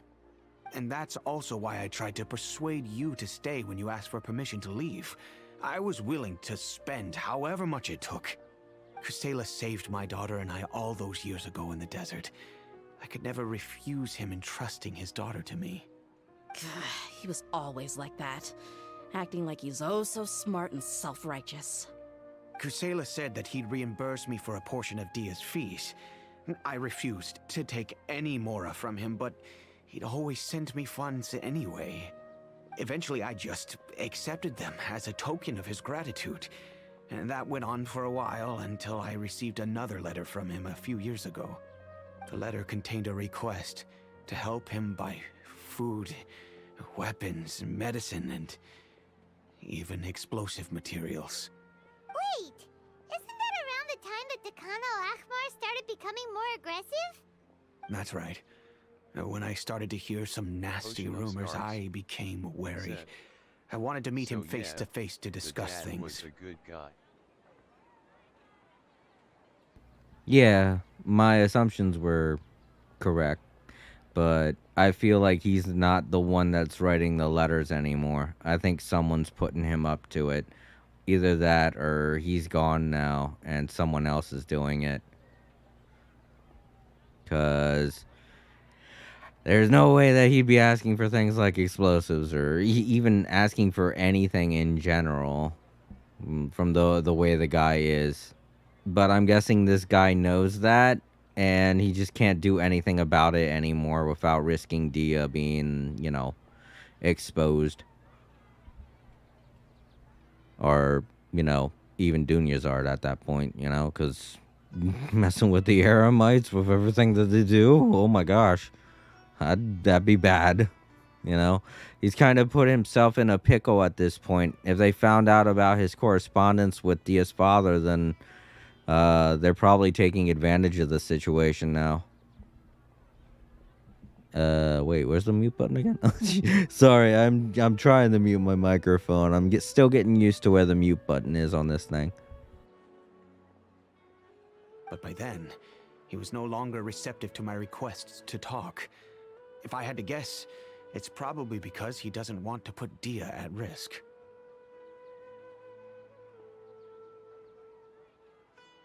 That thought occurred to me as well. I figured that he probably came to me for help because he had nobody else to turn to. After some deliberation, I decided to send him some food and medicine. I turned down all his requests for explosives and weaponry. I am aware that even such a reduced gesture of support could lead to others coming to harm, but I could not simply reject his plea for help. In the end, it probably was the wrong decision. I plugged my ears to the rumors and just chose a solution that made me feel least guilty about myself. If you can, please tell me where he is now. None of the things he's doing right now make any sense if he's just trying to keep me from getting tangled up in his world. If all he wants to do is steer clear of me, then maybe he shouldn't have brought me into this world in the first place. Oh no. Dia, please don't feel that way. I'm just angry because I can't wrap my head around any of his actions.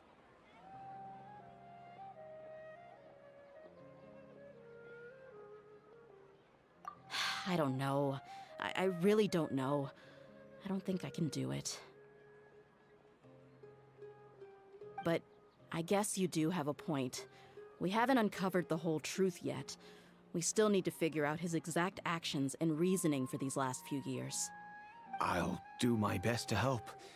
Of course, anything between the two of you would need to be resolved between you and him alone. I don't know Kusela's exact whereabouts. Outside of supplying his brigade with some goods, I tried my best to avoid getting involved any further with him. However, there's a man on the list named Jawed. He used to be a mercenary in the desert and is now a member of the Corps of 30. He's responsible for supplying weapons and liaising with the Dakan al-Akhmar's merchant caravan. I think he should know Kusela's whereabouts. Aaron, have you tried increasing your level in your teapot? Because I know once you get to a certain level in your teapot, you can trade, what is it? You can trade wood and easy to mine materials for ores, like wooden chunks and things like, and iron and things like that. So that's a very easy way to get the ores that you need. Because you can mine trees as much as you want. It's just a fact of mining them is super boring. Said, I don't have teapot yet on alt account. Ah, dang it. Man. Well, I don't really know what to tell you when it comes to getting iron ore and chunks like that, other than, you know, sending characters out on expeditions. That's how I get mine. Is I just don't spend them, and I get I hoard them pretty much is what I do. But if I ever did need them, that's what I would do, is I would go to my teapot. But since you can't go to your teapot, I'm sorry, buddy. I know that the what is his name? I can't remember. The blacksmith at Mondstadt or Leeway can tell you where certain nodes are that have a whole bunch of rare and hard to find minerals. And if you have a character like Ningguang in your group, she can help you find minerals like white ore chunks and things like that. They show up on the minimap. But those are like my only real hints that I know of for mining ores and stuff.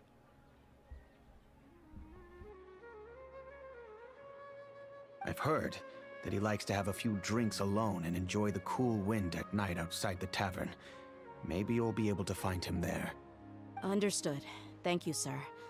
Then I guess this is bye for now, unless... I'll stay and be with my father here. To be honest, I'm still a little dazed and haven't finished processing everything quite yet. My father has indeed done something wrong, but if I think about it, I'm also not sure if there was a right way to handle this problem. I feel like our only course of action is to turn everything we know over to the Corps of 30 and let them render judgment. Yes. I am prepared to accept whatever verdict they choose. It's time to face my mistakes.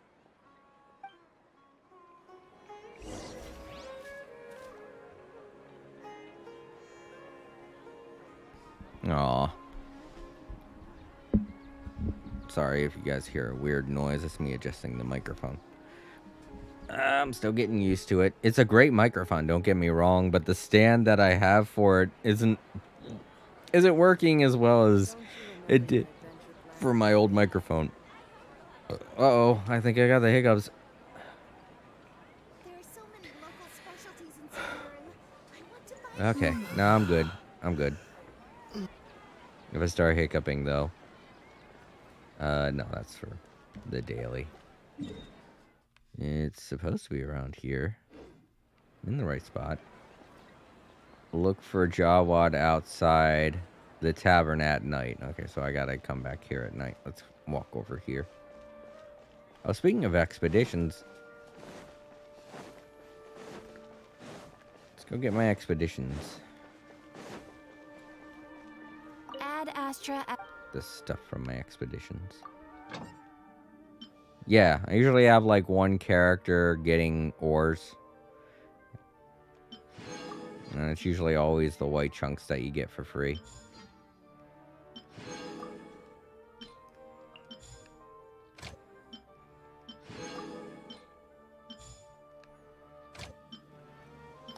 It's white chunks and the rare ores is what you can get from expeditions.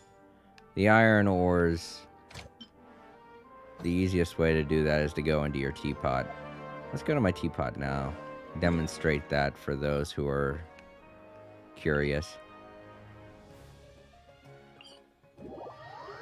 Because while you probably understand what I'm talking about, Aaron, because you have a different account where you do have a teapot, there could be someone watching this video in the archives that is curious as to what I'm talking about. It's good to showcase that. This realm is true. Alright, so I think it's in the create furnishings. Here it is. Oh, that's to get wood. Oh! Alright, I think I got that backwards, actually. I think it's in order to get wood, you trade for ore. Yeah, okay, I got it backwards. Stinking dyslexia. Alright, well, sorry about that to whoever's watching the archives. I guess there isn't any really easy way to get the ores other than hoarding expedition stuff. And maybe they have some in the... I just popped in to say happy birthday again. Hey! Hope the stream has been going well. Prism! Thanks for saying happy birthday again. Ocean of Stars said, hey Izzo. But yeah, it's good to see you again. Yeah, the stream's not going too bad. I'm doing Dia's story. Thanks for popping by and saying hello. Kind of bit my lip there for a second. Thanks for popping by, saying hello, and wishing me a happy birthday. It's very nice of you, man. And I hope to see you again on the stream sometime soon, because I'm going to be streaming a lot more. I'm going to be covering a couple of games this month. Not just Genshin Impact, you know, because they have the 2 events going on this month. And once those are done, what games am I going to be covering this month? I'm going to be doing the finishing up the Legend of Zelda Link's Awakening. I'm going to be doing Dragon Ball Z Kakarot DLC stuff. And well, this was supposed to be a surprise, but I ruined it already in the early parts of the stream. Me and my sister are going to be streaming what is it called? Oh, shoot. Hogwarts Legacy.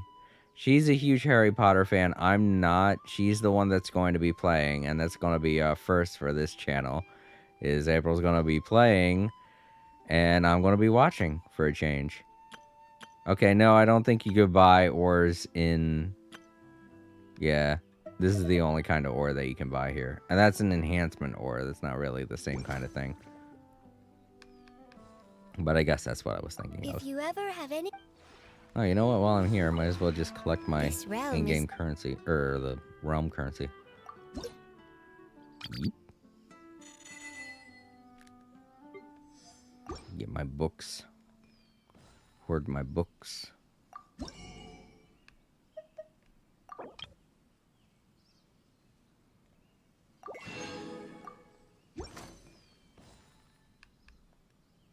you ever have it. Alright. Oop.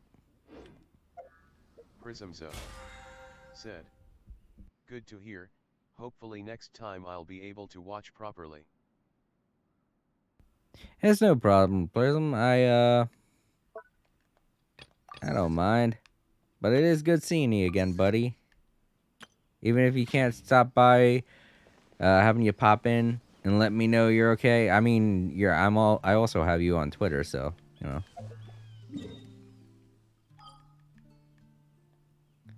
Whoops, back to Samiro. You have a good one, Prism. See you around. Oh, you know what? I don't even... I don't know if you're actually leaving or not. You just said that you're popping in. I just assumed that you were popping in to say hi and then you're gonna head out. Okay, here he is. Well, yeah, if you're heading out, then thanks for stopping by. Good to see you again. Huh? Who are you guys? I know what you've been up to. Smuggling weapons to violent brigades in the desert while working for the Corps. Pretty bold, if you ask me. Shh! Keep your voice down. How do you know all that? Come with me. We should take this elsewhere. I'll be happy to talk things over once we're somewhere private.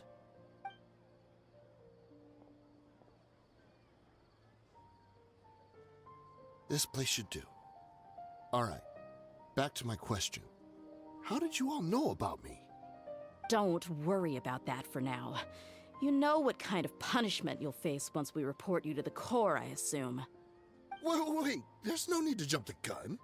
Let's talk this out. What are your terms?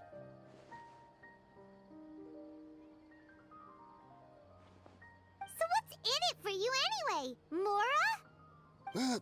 Well, I was a little tight on money at the time, and Kusela took good care of me in the past.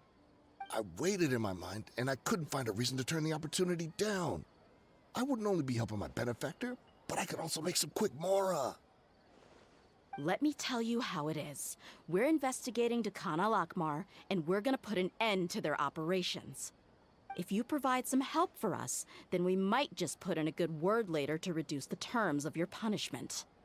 Hey, why don't we discuss this a little first? Listen, I made quite a bit of Mora from my last run. You just give me a number, and I'm sure we can... Shut it. My patience is running out. You should know when a mercenary is after something other than money. All right, sheesh. But you gotta promise you'll put in some nice words for me later. They're always on the move. Here's the spot they were at the last time I made my delivery to the desert. Feel free to go have a look. I'm just telling you though, it's not on me if they're not there anymore. Sure. And then you can forget about any nice words from us. Hey, come on. Now you're just being unreasonable. Really? And how do I know you're not leading us straight into a trap? Don't forget, you're the one with no bargaining chips. All right, I get it. Why don't you go take a look, and if they're not there anymore, I'll try to figure out something else for y'all. Now that's more like it. Let's move. And as for you, try to stick around the city until we get back. You don't want us to call the folks from the Corps and have them drag you back to the city.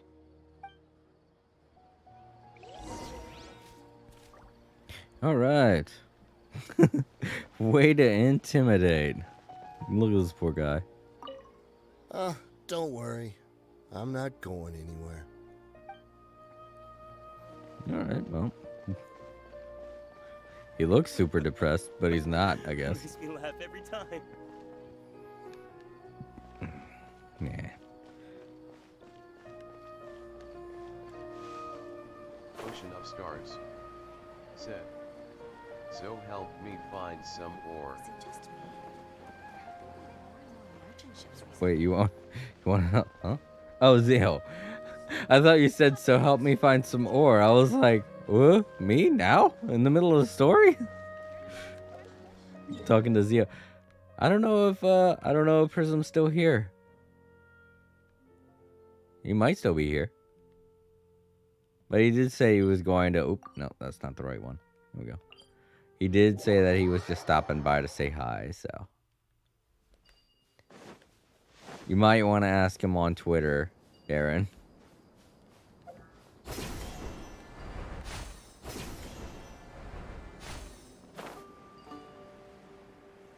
Here we go. Seems like we're in luck. That should be their camp right up ahead. Let's go. We'll finally get to the bottom of this ourselves. I'm here to see Kusela. Tell him to get out here. Said. Dear, I mean, he's why are you here? my world.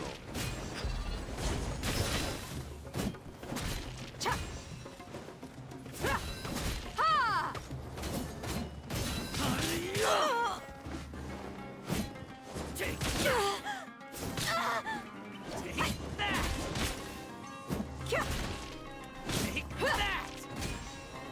Show them.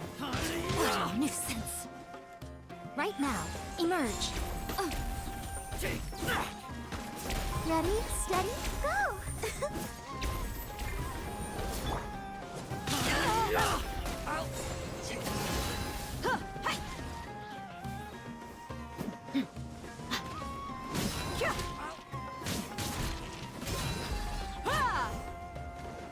Where do you think you're going?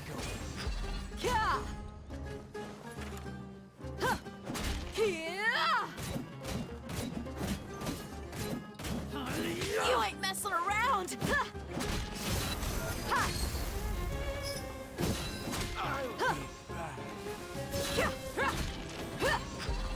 Haven't you all done enough? Oh, so are you also here to stop us? Stay out of this. It's got nothing to do with you.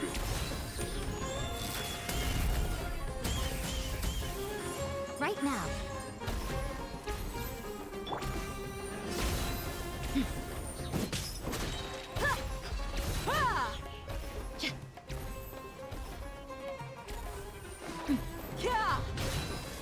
Gloves off!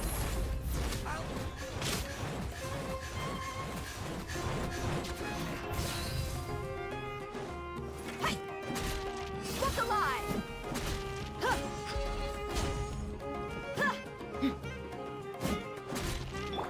Verdict is? Right here. Emerge.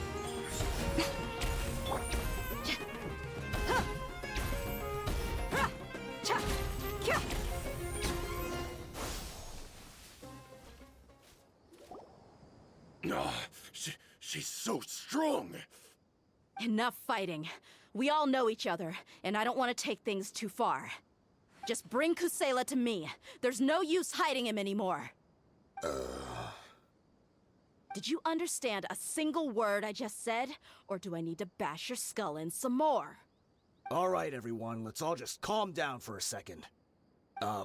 Dia, the boss can't come out and see you anymore. He died a long time ago. What? Seems like you've been out of the loop for a while. Guess that's for the best, though. At least, that's what the old man wanted. When did he die? What happened to him? A few years ago, Kusela broke up Dakan al-Ahmar and went to the Deshret's Relics headquarters by himself. So is that when you guys started acting up? We would prefer to call it taking revenge. Every last person in Deshret's Relics must pay in blood for what they did. Oh. Yeah, I said it a little earlier, but I had a feeling it was either one or the other. Either these guys were taking advantage of her father or her father has passed away. It's a little sad that it's the latter.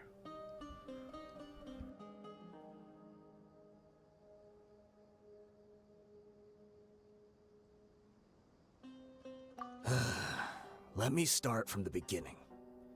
Dia, do you know how the head of the relics maintained order internally? Overwhelming strength and unquestionable authority?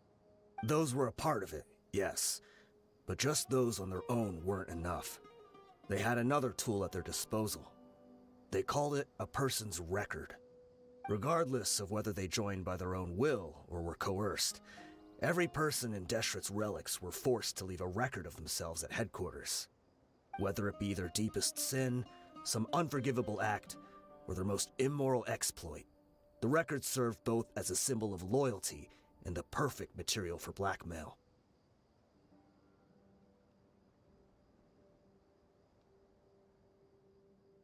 That's precisely it. Every one of us have a record. Me, Bashar, Tikriti, and all the boys who grew up with Dia and ended up joining our ranks. But you, Dia, you were never asked to provide a record, were you?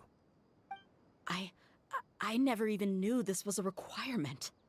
You were probably the only person in all of Deshret's relics who didn't know about it. Ever since you were born, Boss had been trying to shield you from this organization's sinister rules. Not only that, but he also banned all of us from committing any nefarious acts. He said he'd take care of the dues we had to pay regularly to headquarters. But in the end, he was just an ordinary person. What could he do? He was forced to go to headquarters again and again to account for missed dues and incomplete records. He'd come up with all kinds of excuses and get beaten up as a result. We all knew he was doing that for you. He wanted to get you out of this world, no matter what it took. So he kept stealing from the organization, and that's why he looked as bad as he did every time that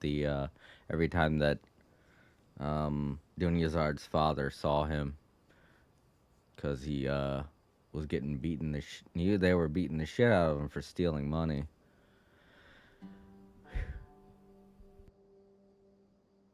And that's why he became a shell of himself and couldn't walk without a cane. Wait, but that doesn't make any sense. I didn't know about any of this, and I'd never seen him get injured or beaten. Because you were too young at the time. How would you ever tell between wounds from a beating and wounds from battle? When you left home after that final argument with him, he seemed to age by a decade overnight. Even his hair went gray. So, even the blazing beasts were... Yep. It was all his doing. Had he not arranged them to come to you, you probably would have been reduced to a pulp before you ever left the desert. A few years ago, Boss said he needed to make another trip to headquarters. He was already pretty weak then, and we all assumed he was going to get beaten again. I suggested that he hand the role of leadership over to me, but he said there was no longer any need, since the Khan al-Ahmar would soon be no more. His words made no sense to me, but that night, we heard that a massive fire tore through headquarters and razed everyone's records to ash. Everyone gained their freedom that night. Many members fled, not just from our ranks, but from the other brigades as well. But how could we leave with a clear conscience? All of us who knew exactly what had happened. The boss can't have just died for nothing. Those heartless jerks at headquarters took him from us. From that point on, the sole purpose of the Khan al-Ahmar became revenge. The big fire that Boss started was quite a blow to headquarters' strength. It's given us the opportunity to launch our attack.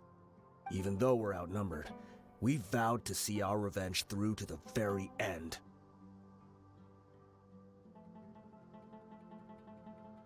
There were people from headquarters who changed their names and went into hiding. Some fled to other brigades, and others escaped to the rainforest. But we won't let any of them escape our wrath. They'll all pay for what they've done. We've suffered plenty of losses as well. To keep going, we need an enormous amount of supplies, from food and medicine to weaponry and explosives. All we can do is exchange our loot from Mora, and then use that to get supplies. We forged Boss's handwriting and sent out many letters to his former friends. Thankfully, many people were willing to come to our aid. We were also able to attract many mercenaries who shared our goal. We've endured unspeakable pain to win many impossible battles.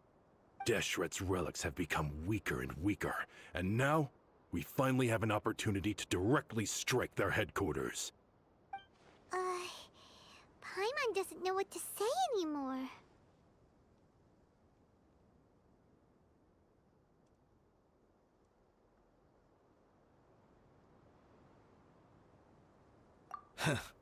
We do know right from wrong.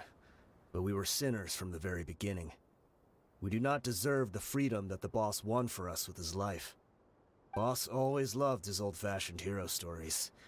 Those tales about sacrificing yourself to save the world. We used to always laugh at him for it. But in the end, he really went and lived those stories out himself. As for me, I never considered myself a hero. We're all the lowest of the low.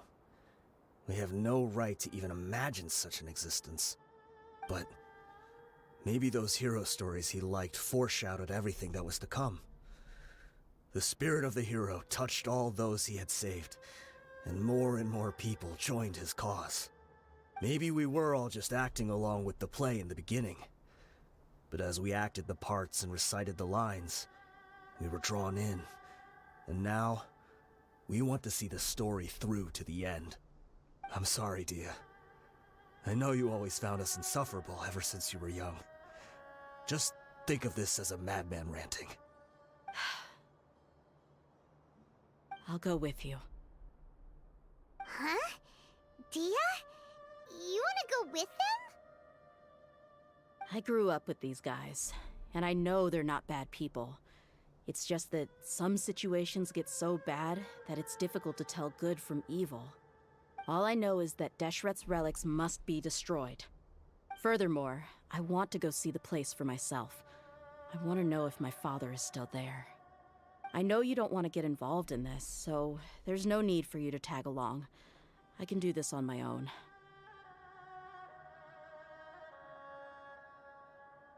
Yeah, Paimon feels like we'd only regret it if we don't see this through to the end. Thank you. We'll be a lot stronger together with you. I bet Boss would lose his mind if he ever knew you'd join us at the very last moment like this. Considering all the losses and injuries we sustained, we can't afford to turn down someone as powerful as you. He can think whatever he wants. But the fact is, I owe him this much.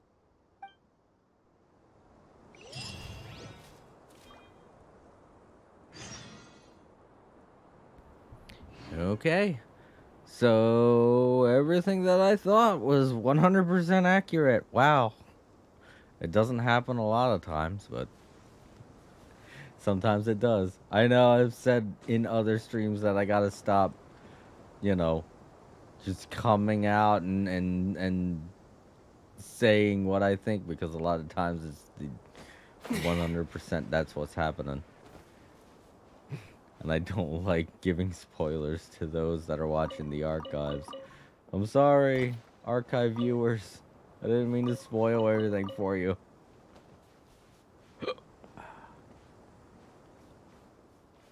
I mean, I feel like there was still a sense of mystery, right? You know, because it's not like everything I said was bound to be true.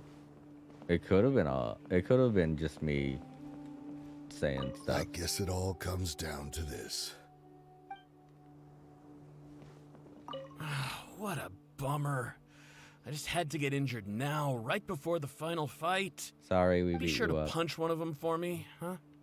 Ocean of Stars said, I had a good feeling it was the case too. Yeah. It did seem a little bit predictable, but at the same time, I can see how my guesstimates and everything like that can be annoying to people watching in the archives. If you find this annoying, leave a comment in the bottom of the... Just kidding. Give this video a like and leave a comment if this annoyed the hell out of you.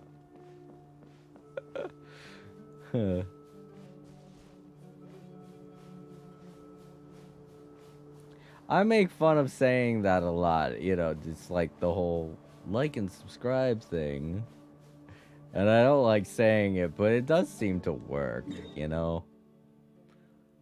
Asking for things sometimes yields results. Man, I didn't unlock that dungeon, damn it.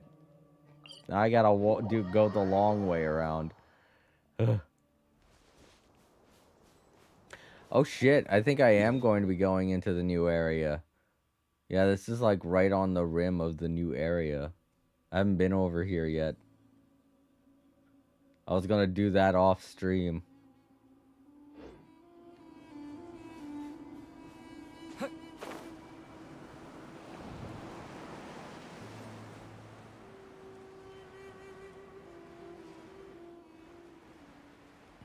my neck. Getting a little stiff.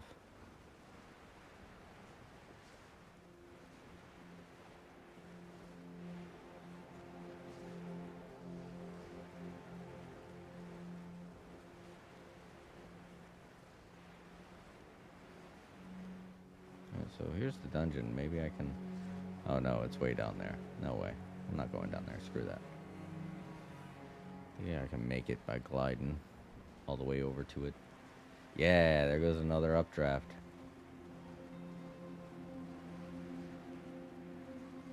Or I could just use those. I want to try and get some of this updraft. Oh, I'm not getting any of it. Oh, it's... Okay. Just keeping me there. Ah, the sun! My eyes! No!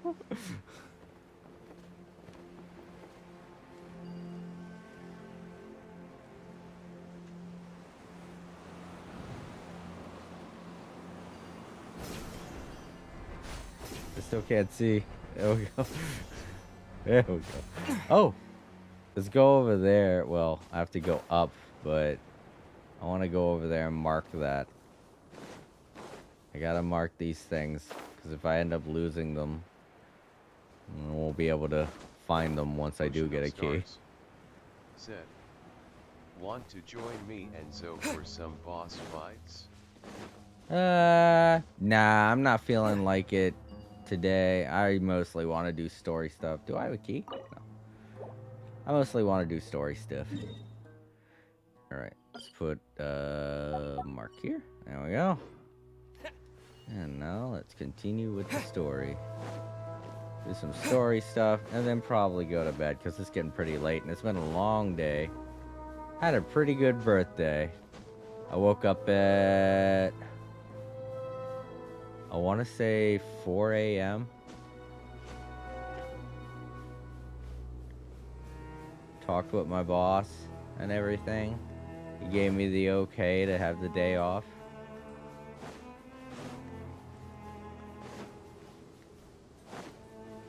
Cooked some stuff. And I got my, I got a Roomba. Got a brand new Roomba. I think it was Monday. No, I think it was yesterday. And I put that together and tested it out today. That was fun. You can tell you're old when cleaning products excite you. And make you go, dude, this is so cool. But then again, Roombas are kind of cool. It was the kind of shit that we thought Is this the entrance? Was science fiction. Didn't run into much trouble on the way here. Should be. I don't think they have enough manpower left to post guards and defend their perimeters. But yeah, Roombas and stuff like that were science fiction back in the 90s, and now they're actual things. And we're like, dude, stuff from science movies is real now. It's so cool. And we got watches that have TVs on them and shit. All kinds of stuff is coming true. Now all I need is a robot butler to fold my clothes. Because I fucking hate folding my clothes. It's like the one chore I hate doing above all others. I just hate folding clothes. I don't know why, but it's so boring. You gotta stand there and fold the damn... You can't just sit down and relax and do it, you know? Or you can't get a robot to do it. Or anything like that. You just gotta do it. It's just a thing that there's no other way but to do it. They have those boards that are supposed to help you, but they don't help me. I don't care what people say about those boards. They're like, oh, they're so easy. It makes folding clothes so much easier. It's just folding the damn clothes. It's just now there's a board you have to fumble around with. Just overcomplicates things. Let's go. Dungeon time. I had a feeling this was gonna end. Holy shit! Level 90 dungeon. My team's totally okay with that, but I didn't expect this to be a level 90. Wow. Usually these story quests don't go up that high. Paimon didn't expect it to look like this on the inside. They should all be holed up in here. Don't know how many people they've got left, though. Who cares? We'll round up all of them. Still, we should be careful. Even if they've only got one shot left, it could still take us out. I've fought through many situations like this before. You have no idea. Yeah, we'll know what they're really capable of once we've landed some hits on them. Deshret's relics may have been a force to be reckoned with before, but their name means nothing now. Yeah, they don't stand a chance with you here. I'll take the lead. I've been here once before. Oh. Oh god, there are actual— whoa, yes! It's one of these types of missions where we get back up. Cool. Wait, where'd they go? Oh, they're already fighting. Sorry, guys. Let's get it on!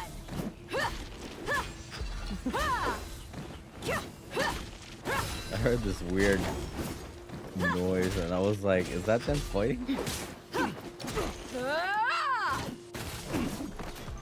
Conk.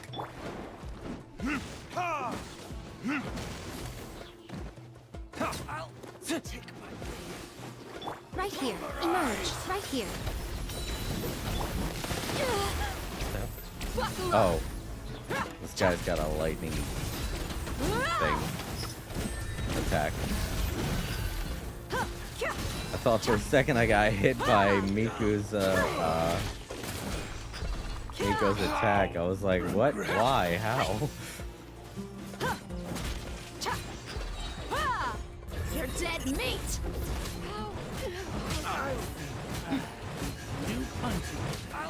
Well, at least that's something to keep in mind. She actually goes towards the enemies when she's doing that. So it's like a homing thing. Spring forth! Come on out. Right now. Right here. I'm always watching. Right now. Right here. Right now. Where are they? Time for retribution! Emerge. Right now.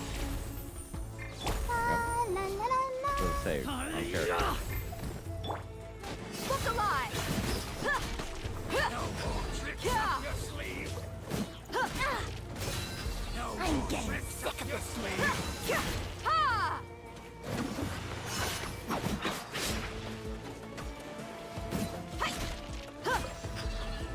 Show them. Right here. Emerge.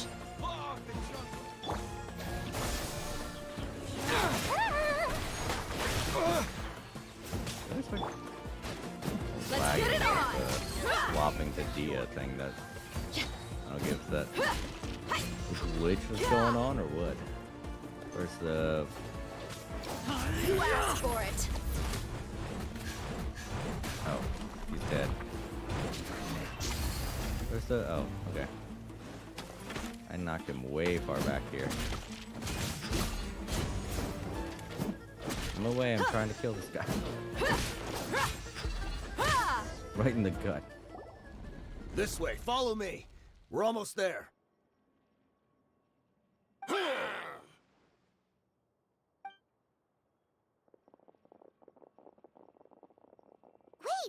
They went charging ahead without checking for any traps!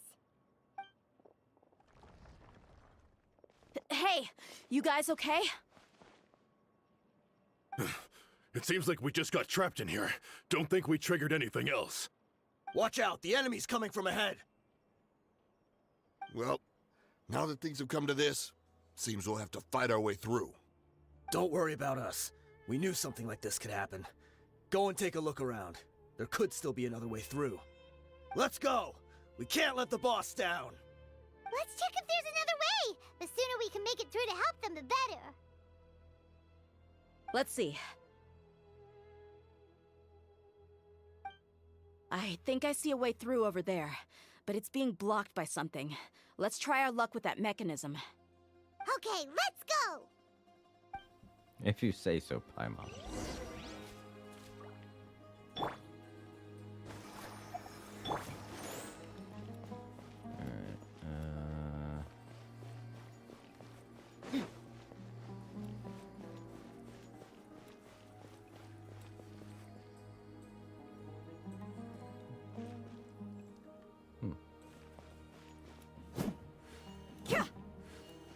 I thought I could break that. Rise and change color.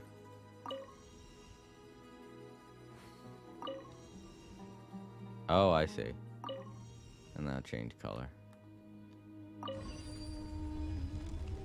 Can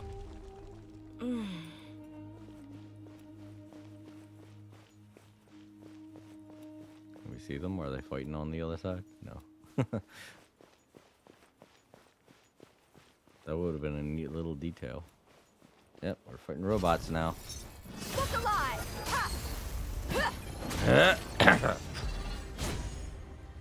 Come on out. Right now.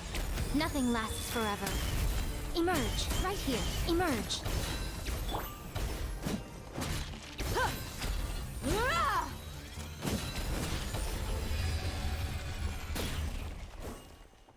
Treasure. Really crappy treasure.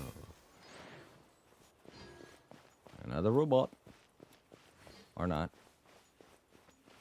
Another mechanism like the one before. But this one's being blocked off in the middle. We just need to adjust it a little. Yeah. Turn it. Alright. Ah. Now we lower this.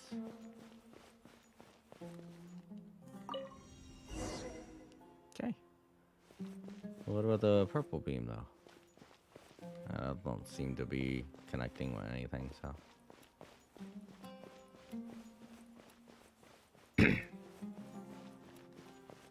Ooh. Ah, crud. Buckle up! Show them. Right here. Hi!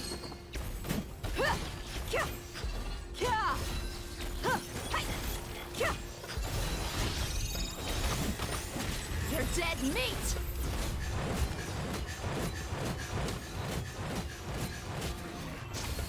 Oh, that's so cool. Where'd he go? Oh, there he is.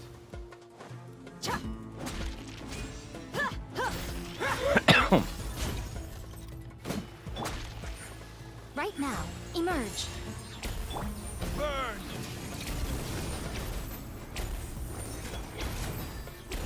Ha! Look alive! Ha!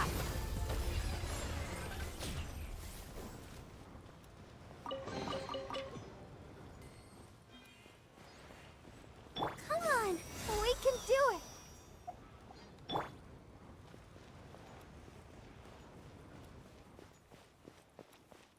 I gotta stretch a little bit. Back's starting to hurt. Now we got 3 of them. Right now. Right here. I think I could see why this was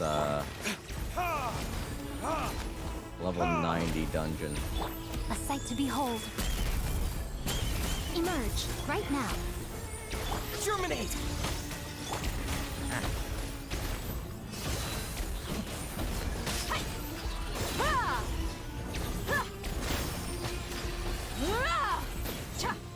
There we go. Oh, there it is. You asked for it.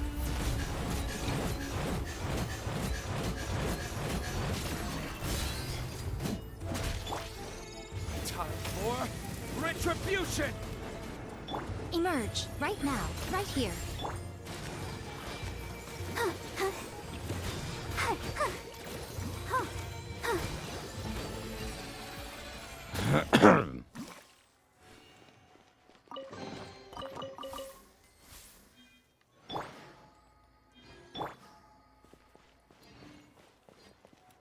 Oh, that was it? Oh, okay. There we go. Stairs.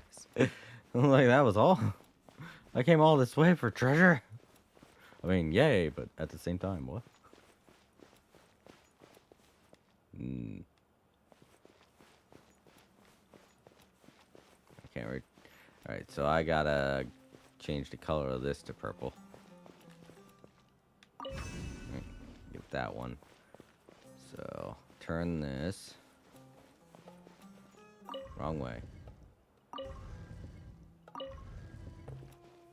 Just this up. Oh, no. I did have it the right way. Shoot.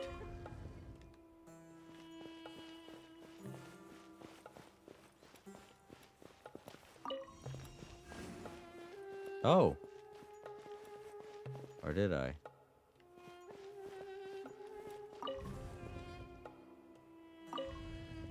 Oh, I see what I'm doing wrong. Okay. Lower. Get rid of both of those. Change color. That's touching that. That's touching that. Oh, it's gotta be. Yeah. No. There we go.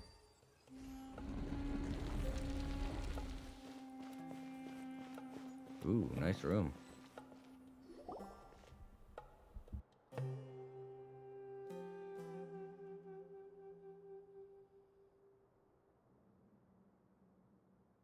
I wasn't expecting anyone to make it through from the other side. But as a desert dweller, I suppose we should be used to our folks defying all expectations. Don't waste your breath. You have nowhere to run. Run? Had I wanted to run, I would have fled 1,000 times already. I witnessed the golden age of Deshret's relics. Even if I could leave this place behind, all that awaits me now are endless days of humiliation and ruin. Even now, my brothers and I still believe in one thing. The greatest should never live to remember their fall. So you want to go out in a blaze of glory? Let us draw our weapons! We will show them the true power King Deshret bestowed upon his followers. They are but two, while we hold within ourselves the entirety of the relic's glory. Wave one! All right, let's get him. Whoop, whoop, whoop.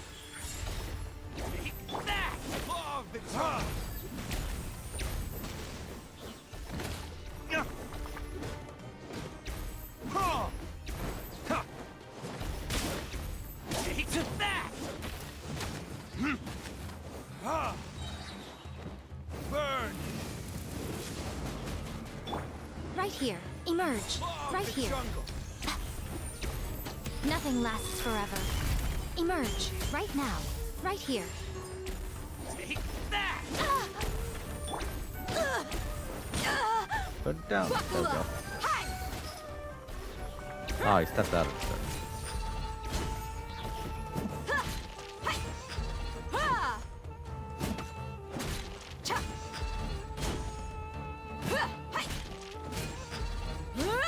Just like punching.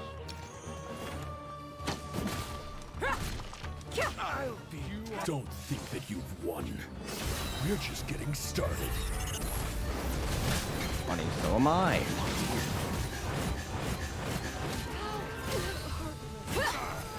Testing my patience. Come on out. Emerge. Pulverize! Right here. Propagate! King Deshret will not abandon any one of his followers. I'm frozen. Retribution! That kind of shocked me for a minute there. I was like, why am I not moving? Right now. A sight to behold. Speaking of shocking.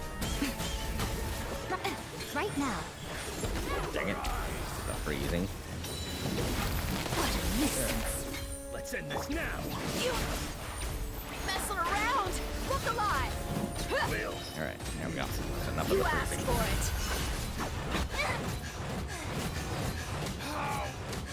it. Brothers! With me. Alright. This is where we prove our faith.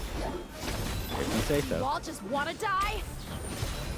None of us plan to leave this place alive!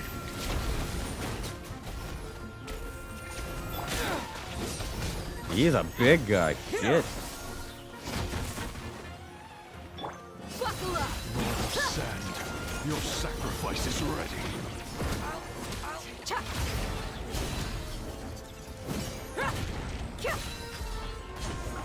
Show them, right here. Nothing lasts forever. Right now. Right here. Right now. Where do you think you're going? Drop it! No. Ready, steady, go! No! You're dead meat! Goodbye. But we'll meet again. Look alive! Hey! Bye-bye. The golden slumber. Woo! Fun. The commander has finally fallen. But they're still coming at us! This place is like a gladiator's ring. They just keep coming no matter how many we beat! Yes, keep fighting! There's no need to fear, and no need to back down! This is our last stand! When the next wave comes, try to draw away their attacks. I'm going to see if I can take out that high platform.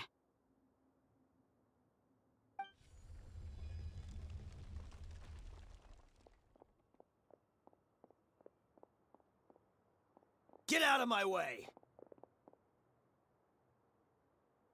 Come and face me, Michel! Ugh, so they've broken through the front as well. Apologies, Lord Michal. They fight like absolute madmen. No matter how much we throw at them, they just keep coming for more.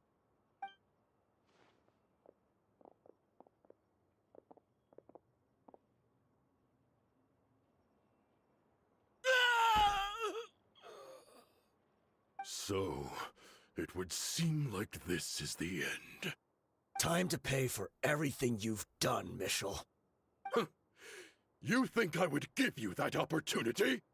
I will be buried in the sand alongside all the rest of our fading glory.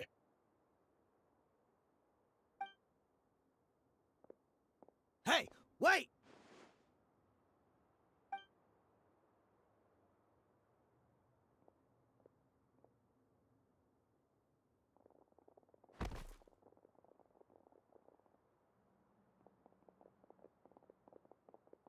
We were too late. It's over. There's no more need to fight.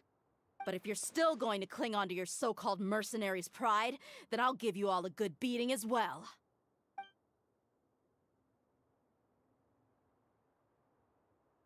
Hey, Dia! I found the mechanism. I'll get you all back up here right away. Okay. I'm sorry, everything's so serious, and then that one guy's just like, what the fuck? I didn't even expect that. I thought he was just gonna throw his hands up, but then he makes like the most pitiful noise. Let's go.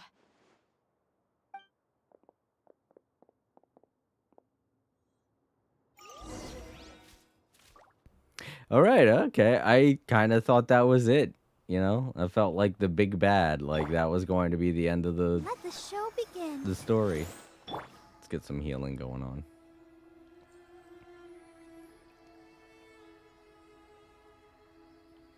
It's fine. Dia needs it. There we go. Oh, all right. Well, good enough. Whoa, speaking of good enough, look at this bridge. Jeez. Oh, that is it. Okay, that is the end. Here's the treasure. I get finally getting through here. Not really much of a treasure. Oh, one of these.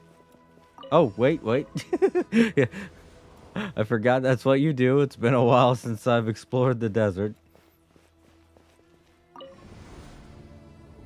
Okay, so the dungeon's not done.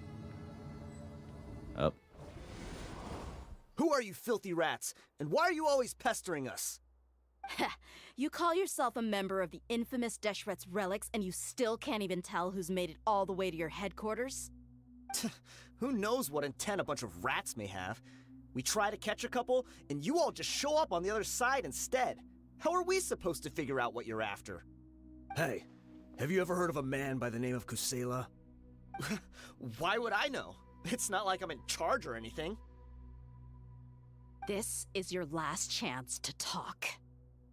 Hey, I said I don't know anything. I'm just an average member here. I'm telling the truth. If you're here to find someone, why don't you look through the records yourselves?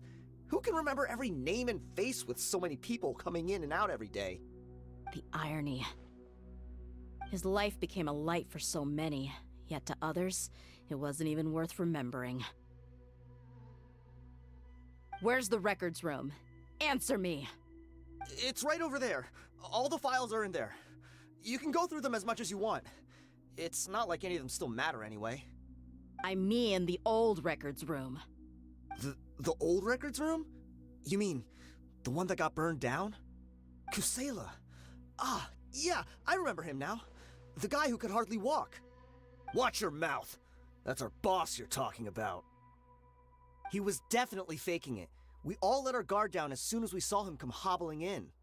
But in the short time it supposedly took him to take a dump, he'd already gotten away and started a fire in the records room. He couldn't have possibly outrun us if he wasn't a fraud. And after that, Deshret's relics fell into complete disarray. Stop wasting our time. Every one of us here is perfectly aware of what he had done. Tell me, where is the old records room? It's just over there. Go see it for yourself if it means that much to you. There's nothing left in there but ashes.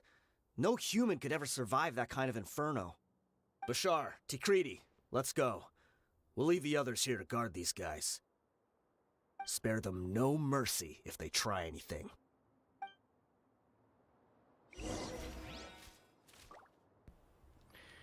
I think we're gonna find something bad in there. I've already told you everything I know. Can't you just leave me alone? Oh, okay. Nope. He's the only one I can talk to. Dang. It's hoping to hear a little comments from the peanut gallery. Maybe. There you go. Find something bad in here. Or sad, or whatever you want to call it.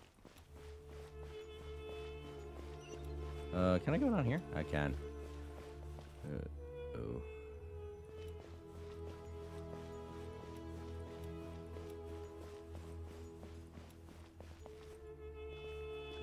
Who are you?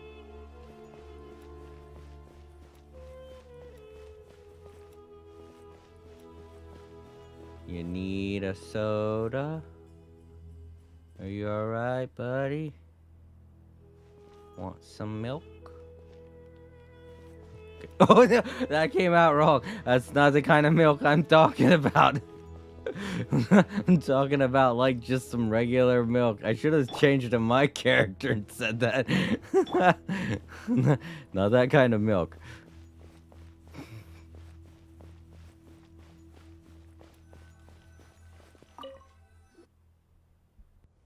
Ocean of Stars said, "Mommy milk, yum." So, this was his final destination. How did he do it? Getting past all the guards with a limp and sneaking in here to start a fire? If he was nimble enough to do that, then he must have been able to get out of here after starting the fire, right? Tia. I'm sorry. I know it's just wishful thinking. Let's look around. Maybe we can find something that's been left behind.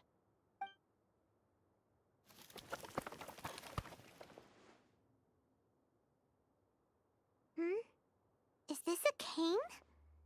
It must be the one that Dia's father used. Kusela. Thanks for everything, boss. We're fortunate to somehow find that cane after that fire. Let's split up and look around some more. What if something else has been left behind? But what else could survive a fire like that? Huh?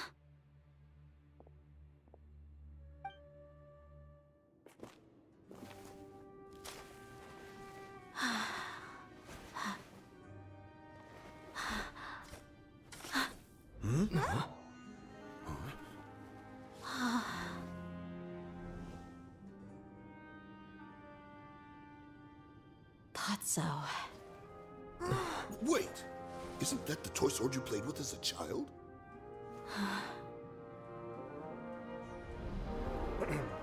The dragon is no more, for Princess Dia has slain it.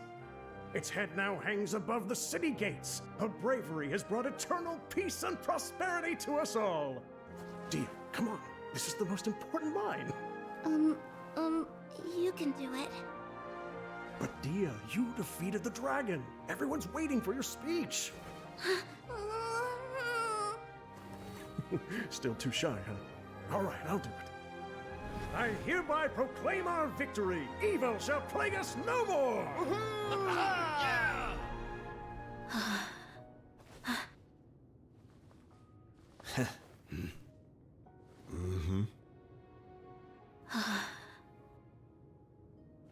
I hereby proclaim our victory. Evil shall plague us no more, Dad.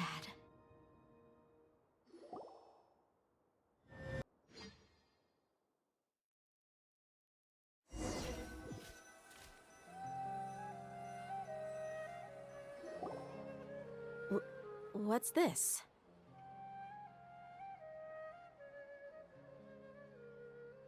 Ocean of Stars. Oh, on Paimon's tab. Sad. Yeah. Heartbreak, emotional damage, sadness. All on Paimon's tab. That's it, Paimon. You can pay for this, right? Don't you remember? You asked Paimon what she would do if she were to wake up tomorrow with loads of money. And Paimon said that she would get boatloads of tasty snacks. You looked super confused at the time, but said it was an adorable thing to say. These opportunities don't come by often. So today, Paimon's gonna treat you to a special crash course on Paimon's life philosophy. Wow, I thought it was a joke, but no, Paimon actually paid for our meal. That's super nice of you, Paimon. Oh my god. Wow. Paimon, you're a hero.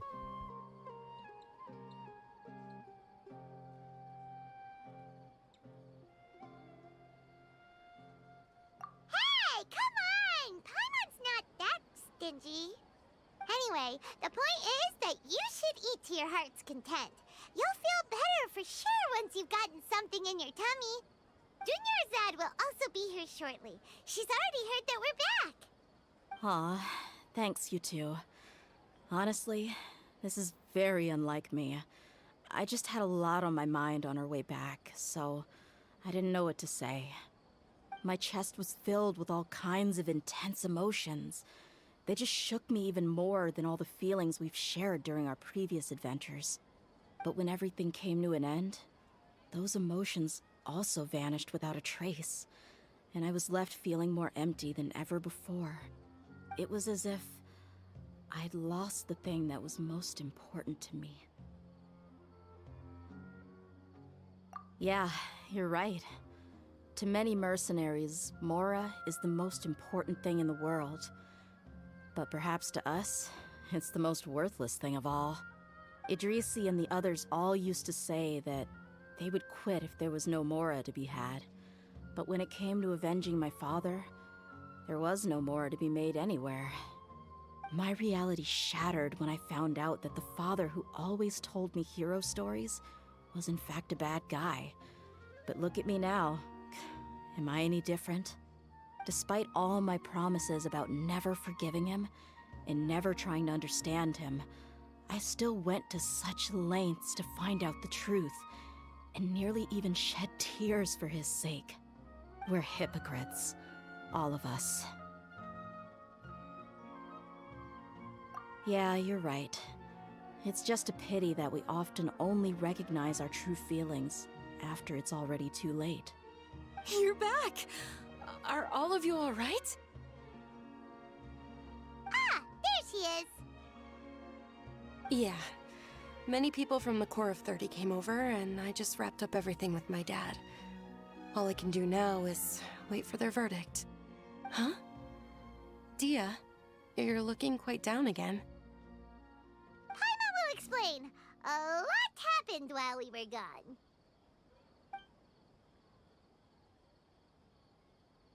I'm sorry. I really should have controlled my emotions better. I just...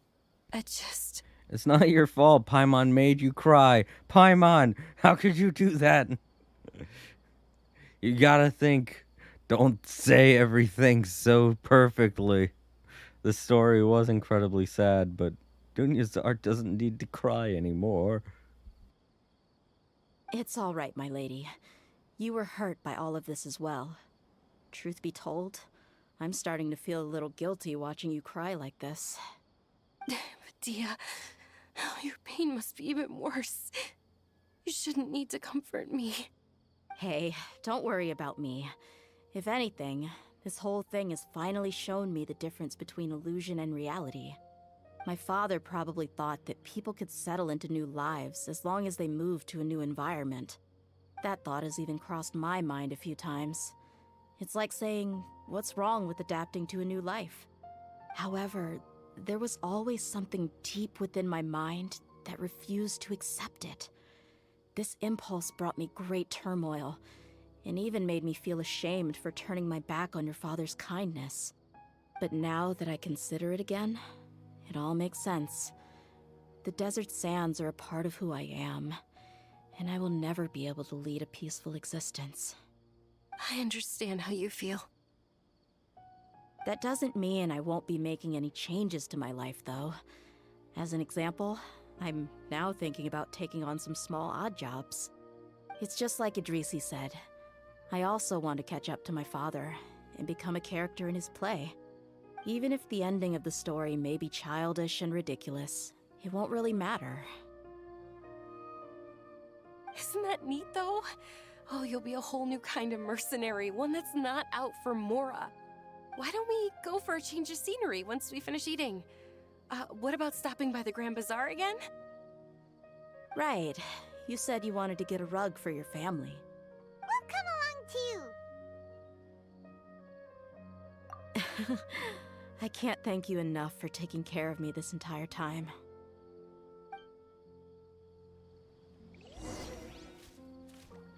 Oh, happy ending. Happy melodramatic ending.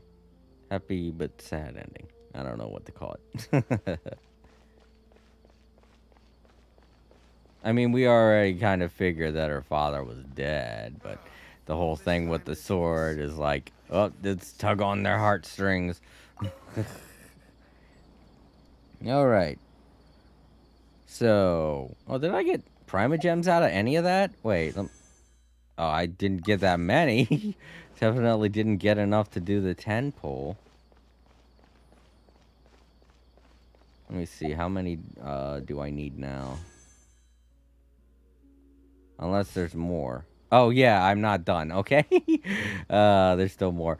Go to the Grand Bazaar to clear your head. Okay, I thought it was all over. I was like, oh. That was a weird way to wrap everything up, but yeah, I can see how that's sweet. And no, it's not over. It's not over. They're probably going to get in one more. They're probably going to tug on one more heartstring. They're going to do something, I bet.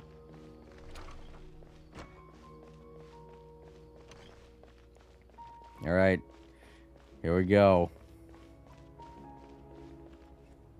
Get ready. Oh, this rug here is quite something. The craftsmanship is exquisite, and the fabric is also of high quality. Ah, here you are. Finally, I found you. Hey! Aren't you that mercenary who bit his tongue? You can still talk? Wait, are you here to take revenge on us? What are you talking about? Do I look like I could take you all in a fight? I just came here to give you something. I'll be on my way to give myself up to the Corps after this. Once I woke up, I hurried to the Khan al-Ahmar's camp, hoping to alert them to your presence. But when I got there, I found no one except the members who were still too injured to move. I think this guy's name's gonna be changed to Scooby-Doo. I'm just saying. Ah, so you probably got there after us.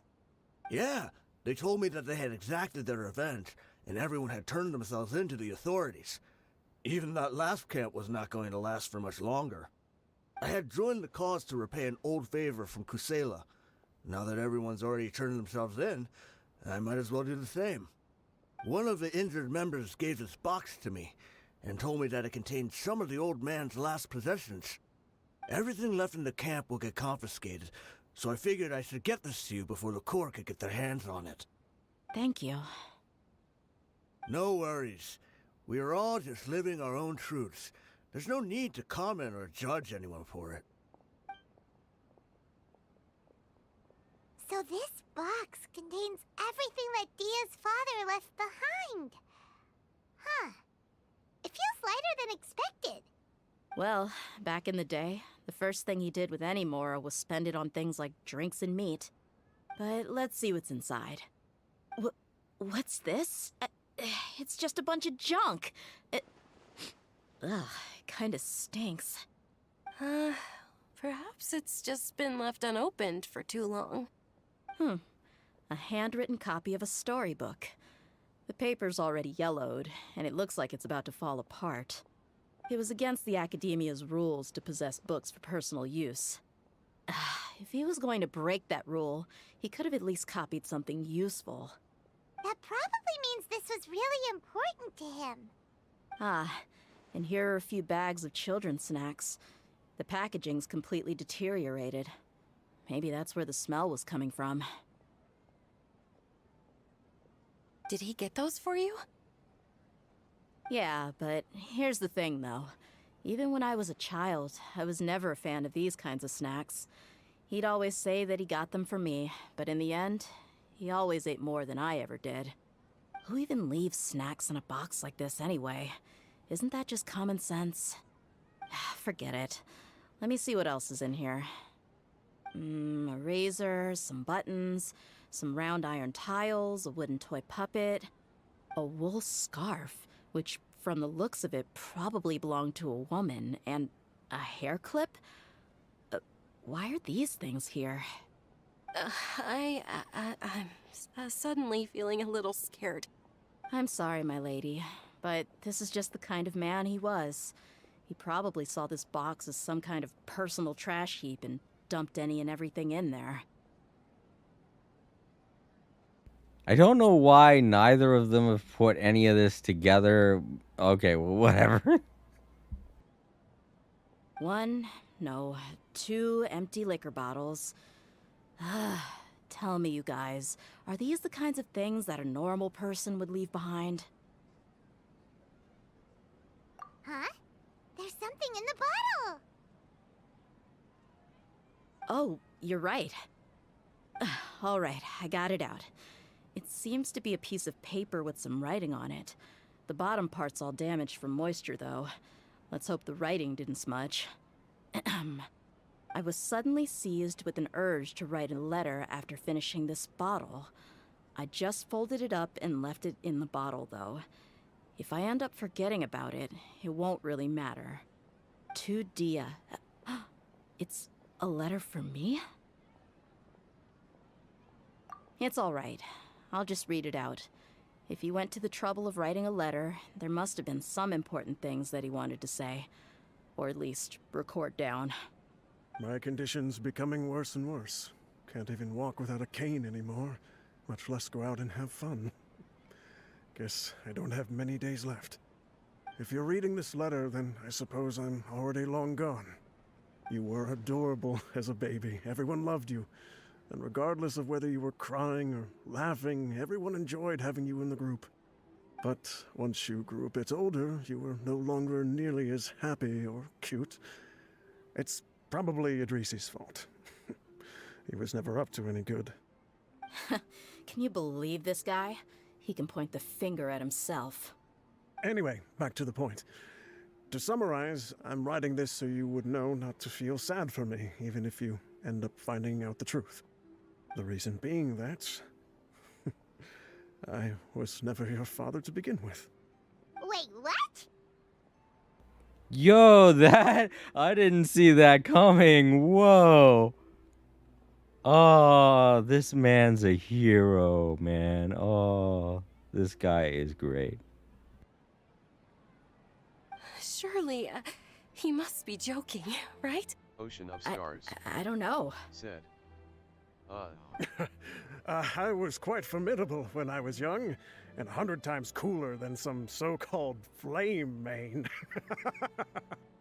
Really felt like the whole world was under my feet. With just a teeny tiny bit of effort, I felt I could rule over the entire desert. But as fate would have it, I went out into the desert for a drink one day and discovered a baby in the sands. It was you. You were just lying there, small and helpless.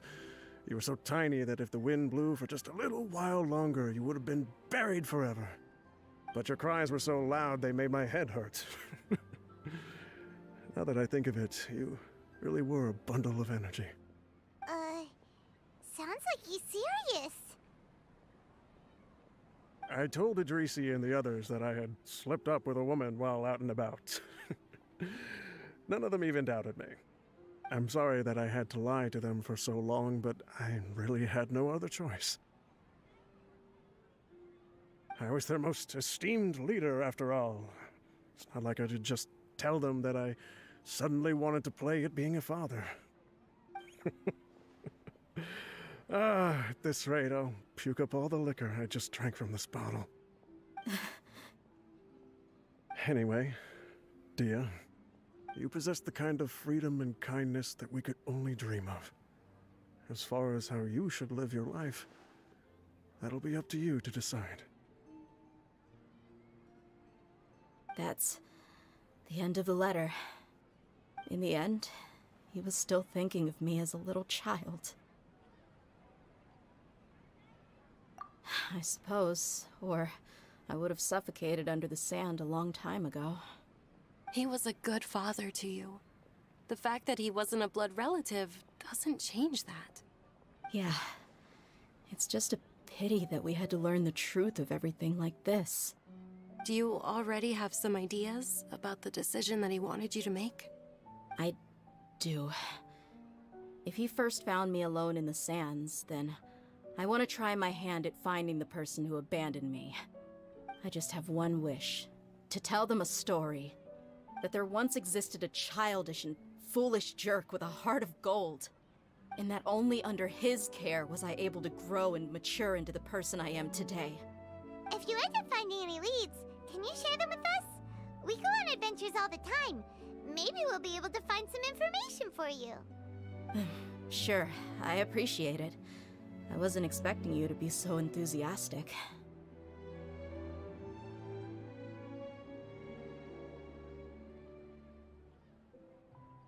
I'll help too. Thank you. All of you. Thank you so much. My life has certainly had its twists and turns, but I've always considered myself lucky. Because no matter where I've gone, I've always been surrounded by incredible kindness.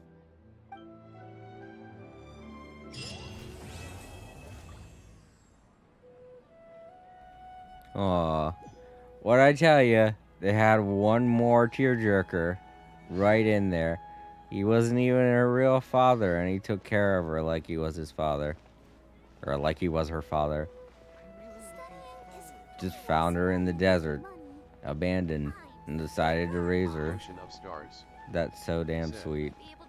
Was not expecting that. Neither was I. That was such a twist. Oh my god. That was so good. Had absolutely no idea. I was like, what the fuck? Oh. Such a sweet man. Hey. I'll keep this close. In case you're wondering, I'm kind of looking for discs. Because I'm kind of sloppy when it comes to finding music discs. And I didn't know that area with the rugs existed, so I decided to look around a little bit. Found a treasure chest. Every time I come through here, I just, you know, run right past this area.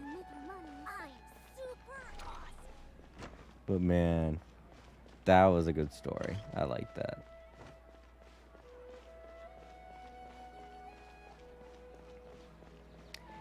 Alright. Let's go find a place to sit down.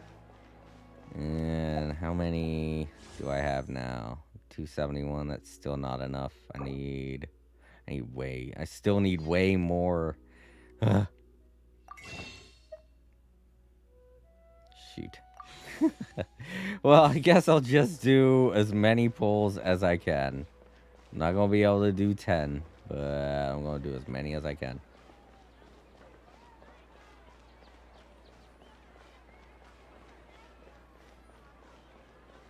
Hey, my count's a little bit off. I got 2 collays, so that threw my count off a bit, so who knows. I might be close to a 10, I might be close to a 50. Who could say? With 7 wishes, I might just have enough to get something. I guess I'm gonna have to sit in my usual spot then. Oops. In Sumeru, anyway. There we go. Hi. Okay. Let's do some wishing. 1.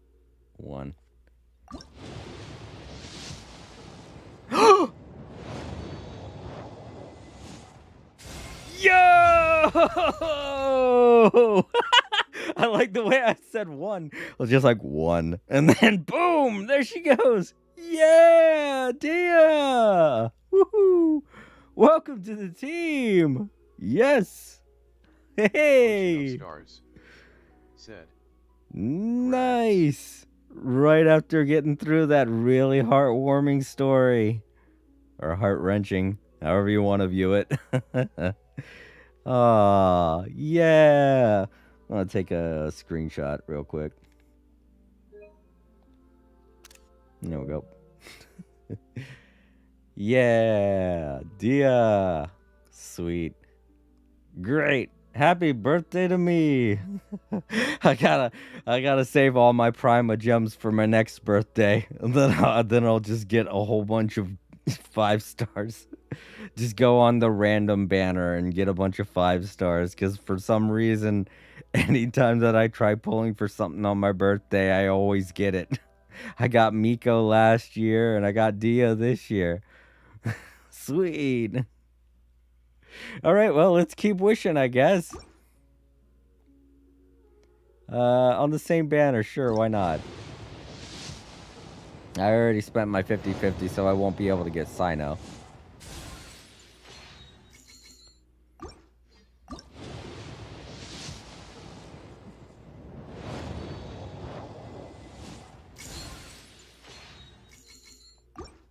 Oh, crap. I didn't mean to hit circle twice. It's just like the most unenthusiastic 1. And then there she is. I was like 1. And then there's the gold. And I'm like, it's just great reaction. I legitimately thought I wasn't going to get shit with that first wish. It was just like, meh. I like that. So fun. This is why I like streaming my wishes. It's kind of fun to show off what I'm getting. Because I never know, you know.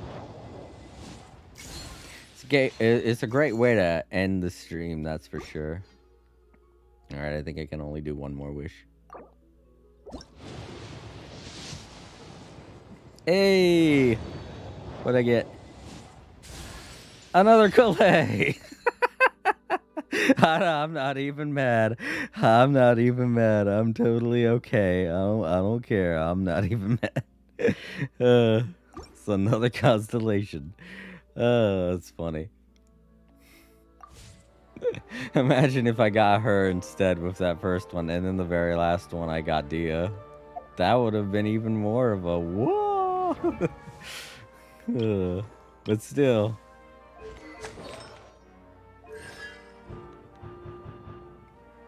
There we go. The one constellation.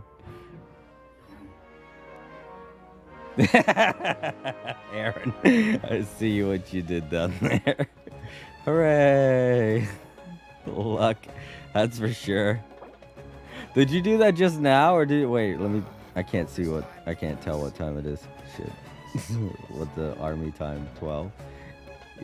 Yeah, I think you did that just now. That's pretty funny. Just like, hello, there you go. All right, let's take a look at her. Where is she? Said. Yeah, I just did that. it, Yeah.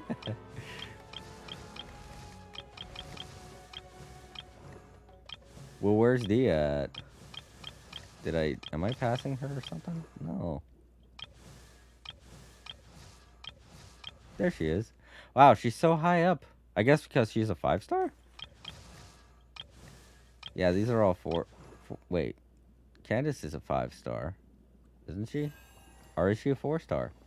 I just never knew. I guess she's a 4-star. Because these are all 4 stars. She's the first 5-star. Yeah, and okay, yeah. It's because she's a 5-star. That's why she's so high up on the chain.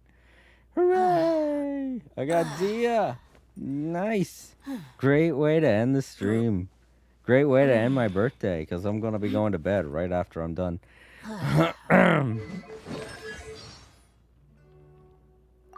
All these new voice lines, I'll listen to them whenever. Ah, very nice birthday. Got a free breakfast, got a free lunch.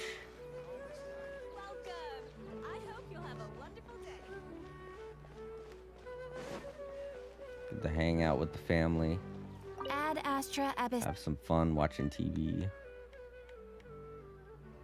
Got to play a great game, got to see a good story.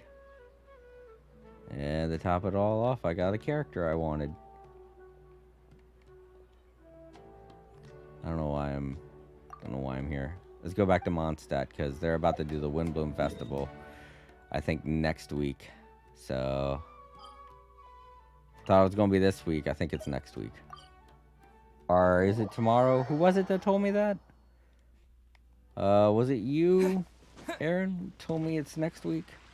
Or was it May? Because I know May stopped by this early on in the stream. I still got a tick here. What's going on? Oh, character selection. That's right. Woohoo!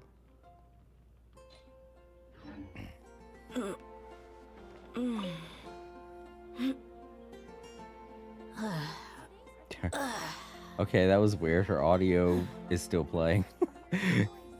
But whatever. Did it. Let's go ahead and get back to the main title screen. I'm getting tired. I want to wrap things up.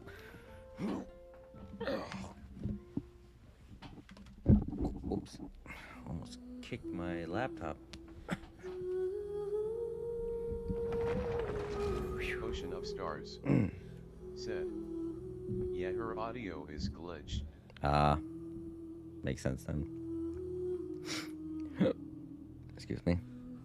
All right. Let me see. I want to thank you, Aaron, of course, for stopping by. Let me see if I can get a list of everyone that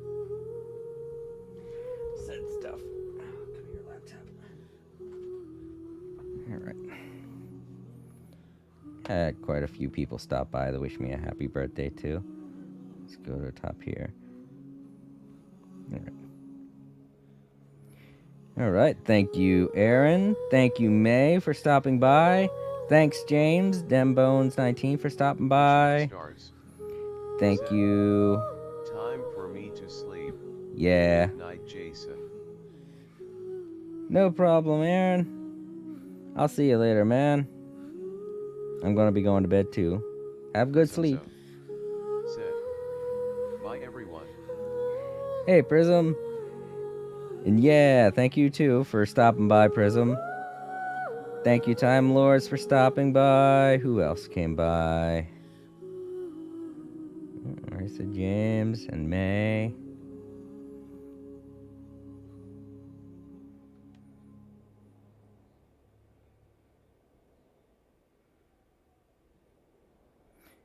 All right, that looks like everyone. Okay. So, to those watching in the archives, if you like the video, give it a thumbs up. If you don't think this is your kind of thing, or if you don't think my channel is your kind of thing, go ahead and feel free to share the video with someone you think might enjoy the stream. And I will see all of you tomorrow. I think I'm gonna be playing some more Genshin Impact. Maybe tomorrow night. I don't know. It really all depends on how things go tomorrow. But I will keep you posted on my community tab, on my YouTube channel, and on Twitch. Our Twitter, I mean. So you all have a wonderful night. Thank you all for the birthday wishes. And I will see you when I see you. Good night, everybody.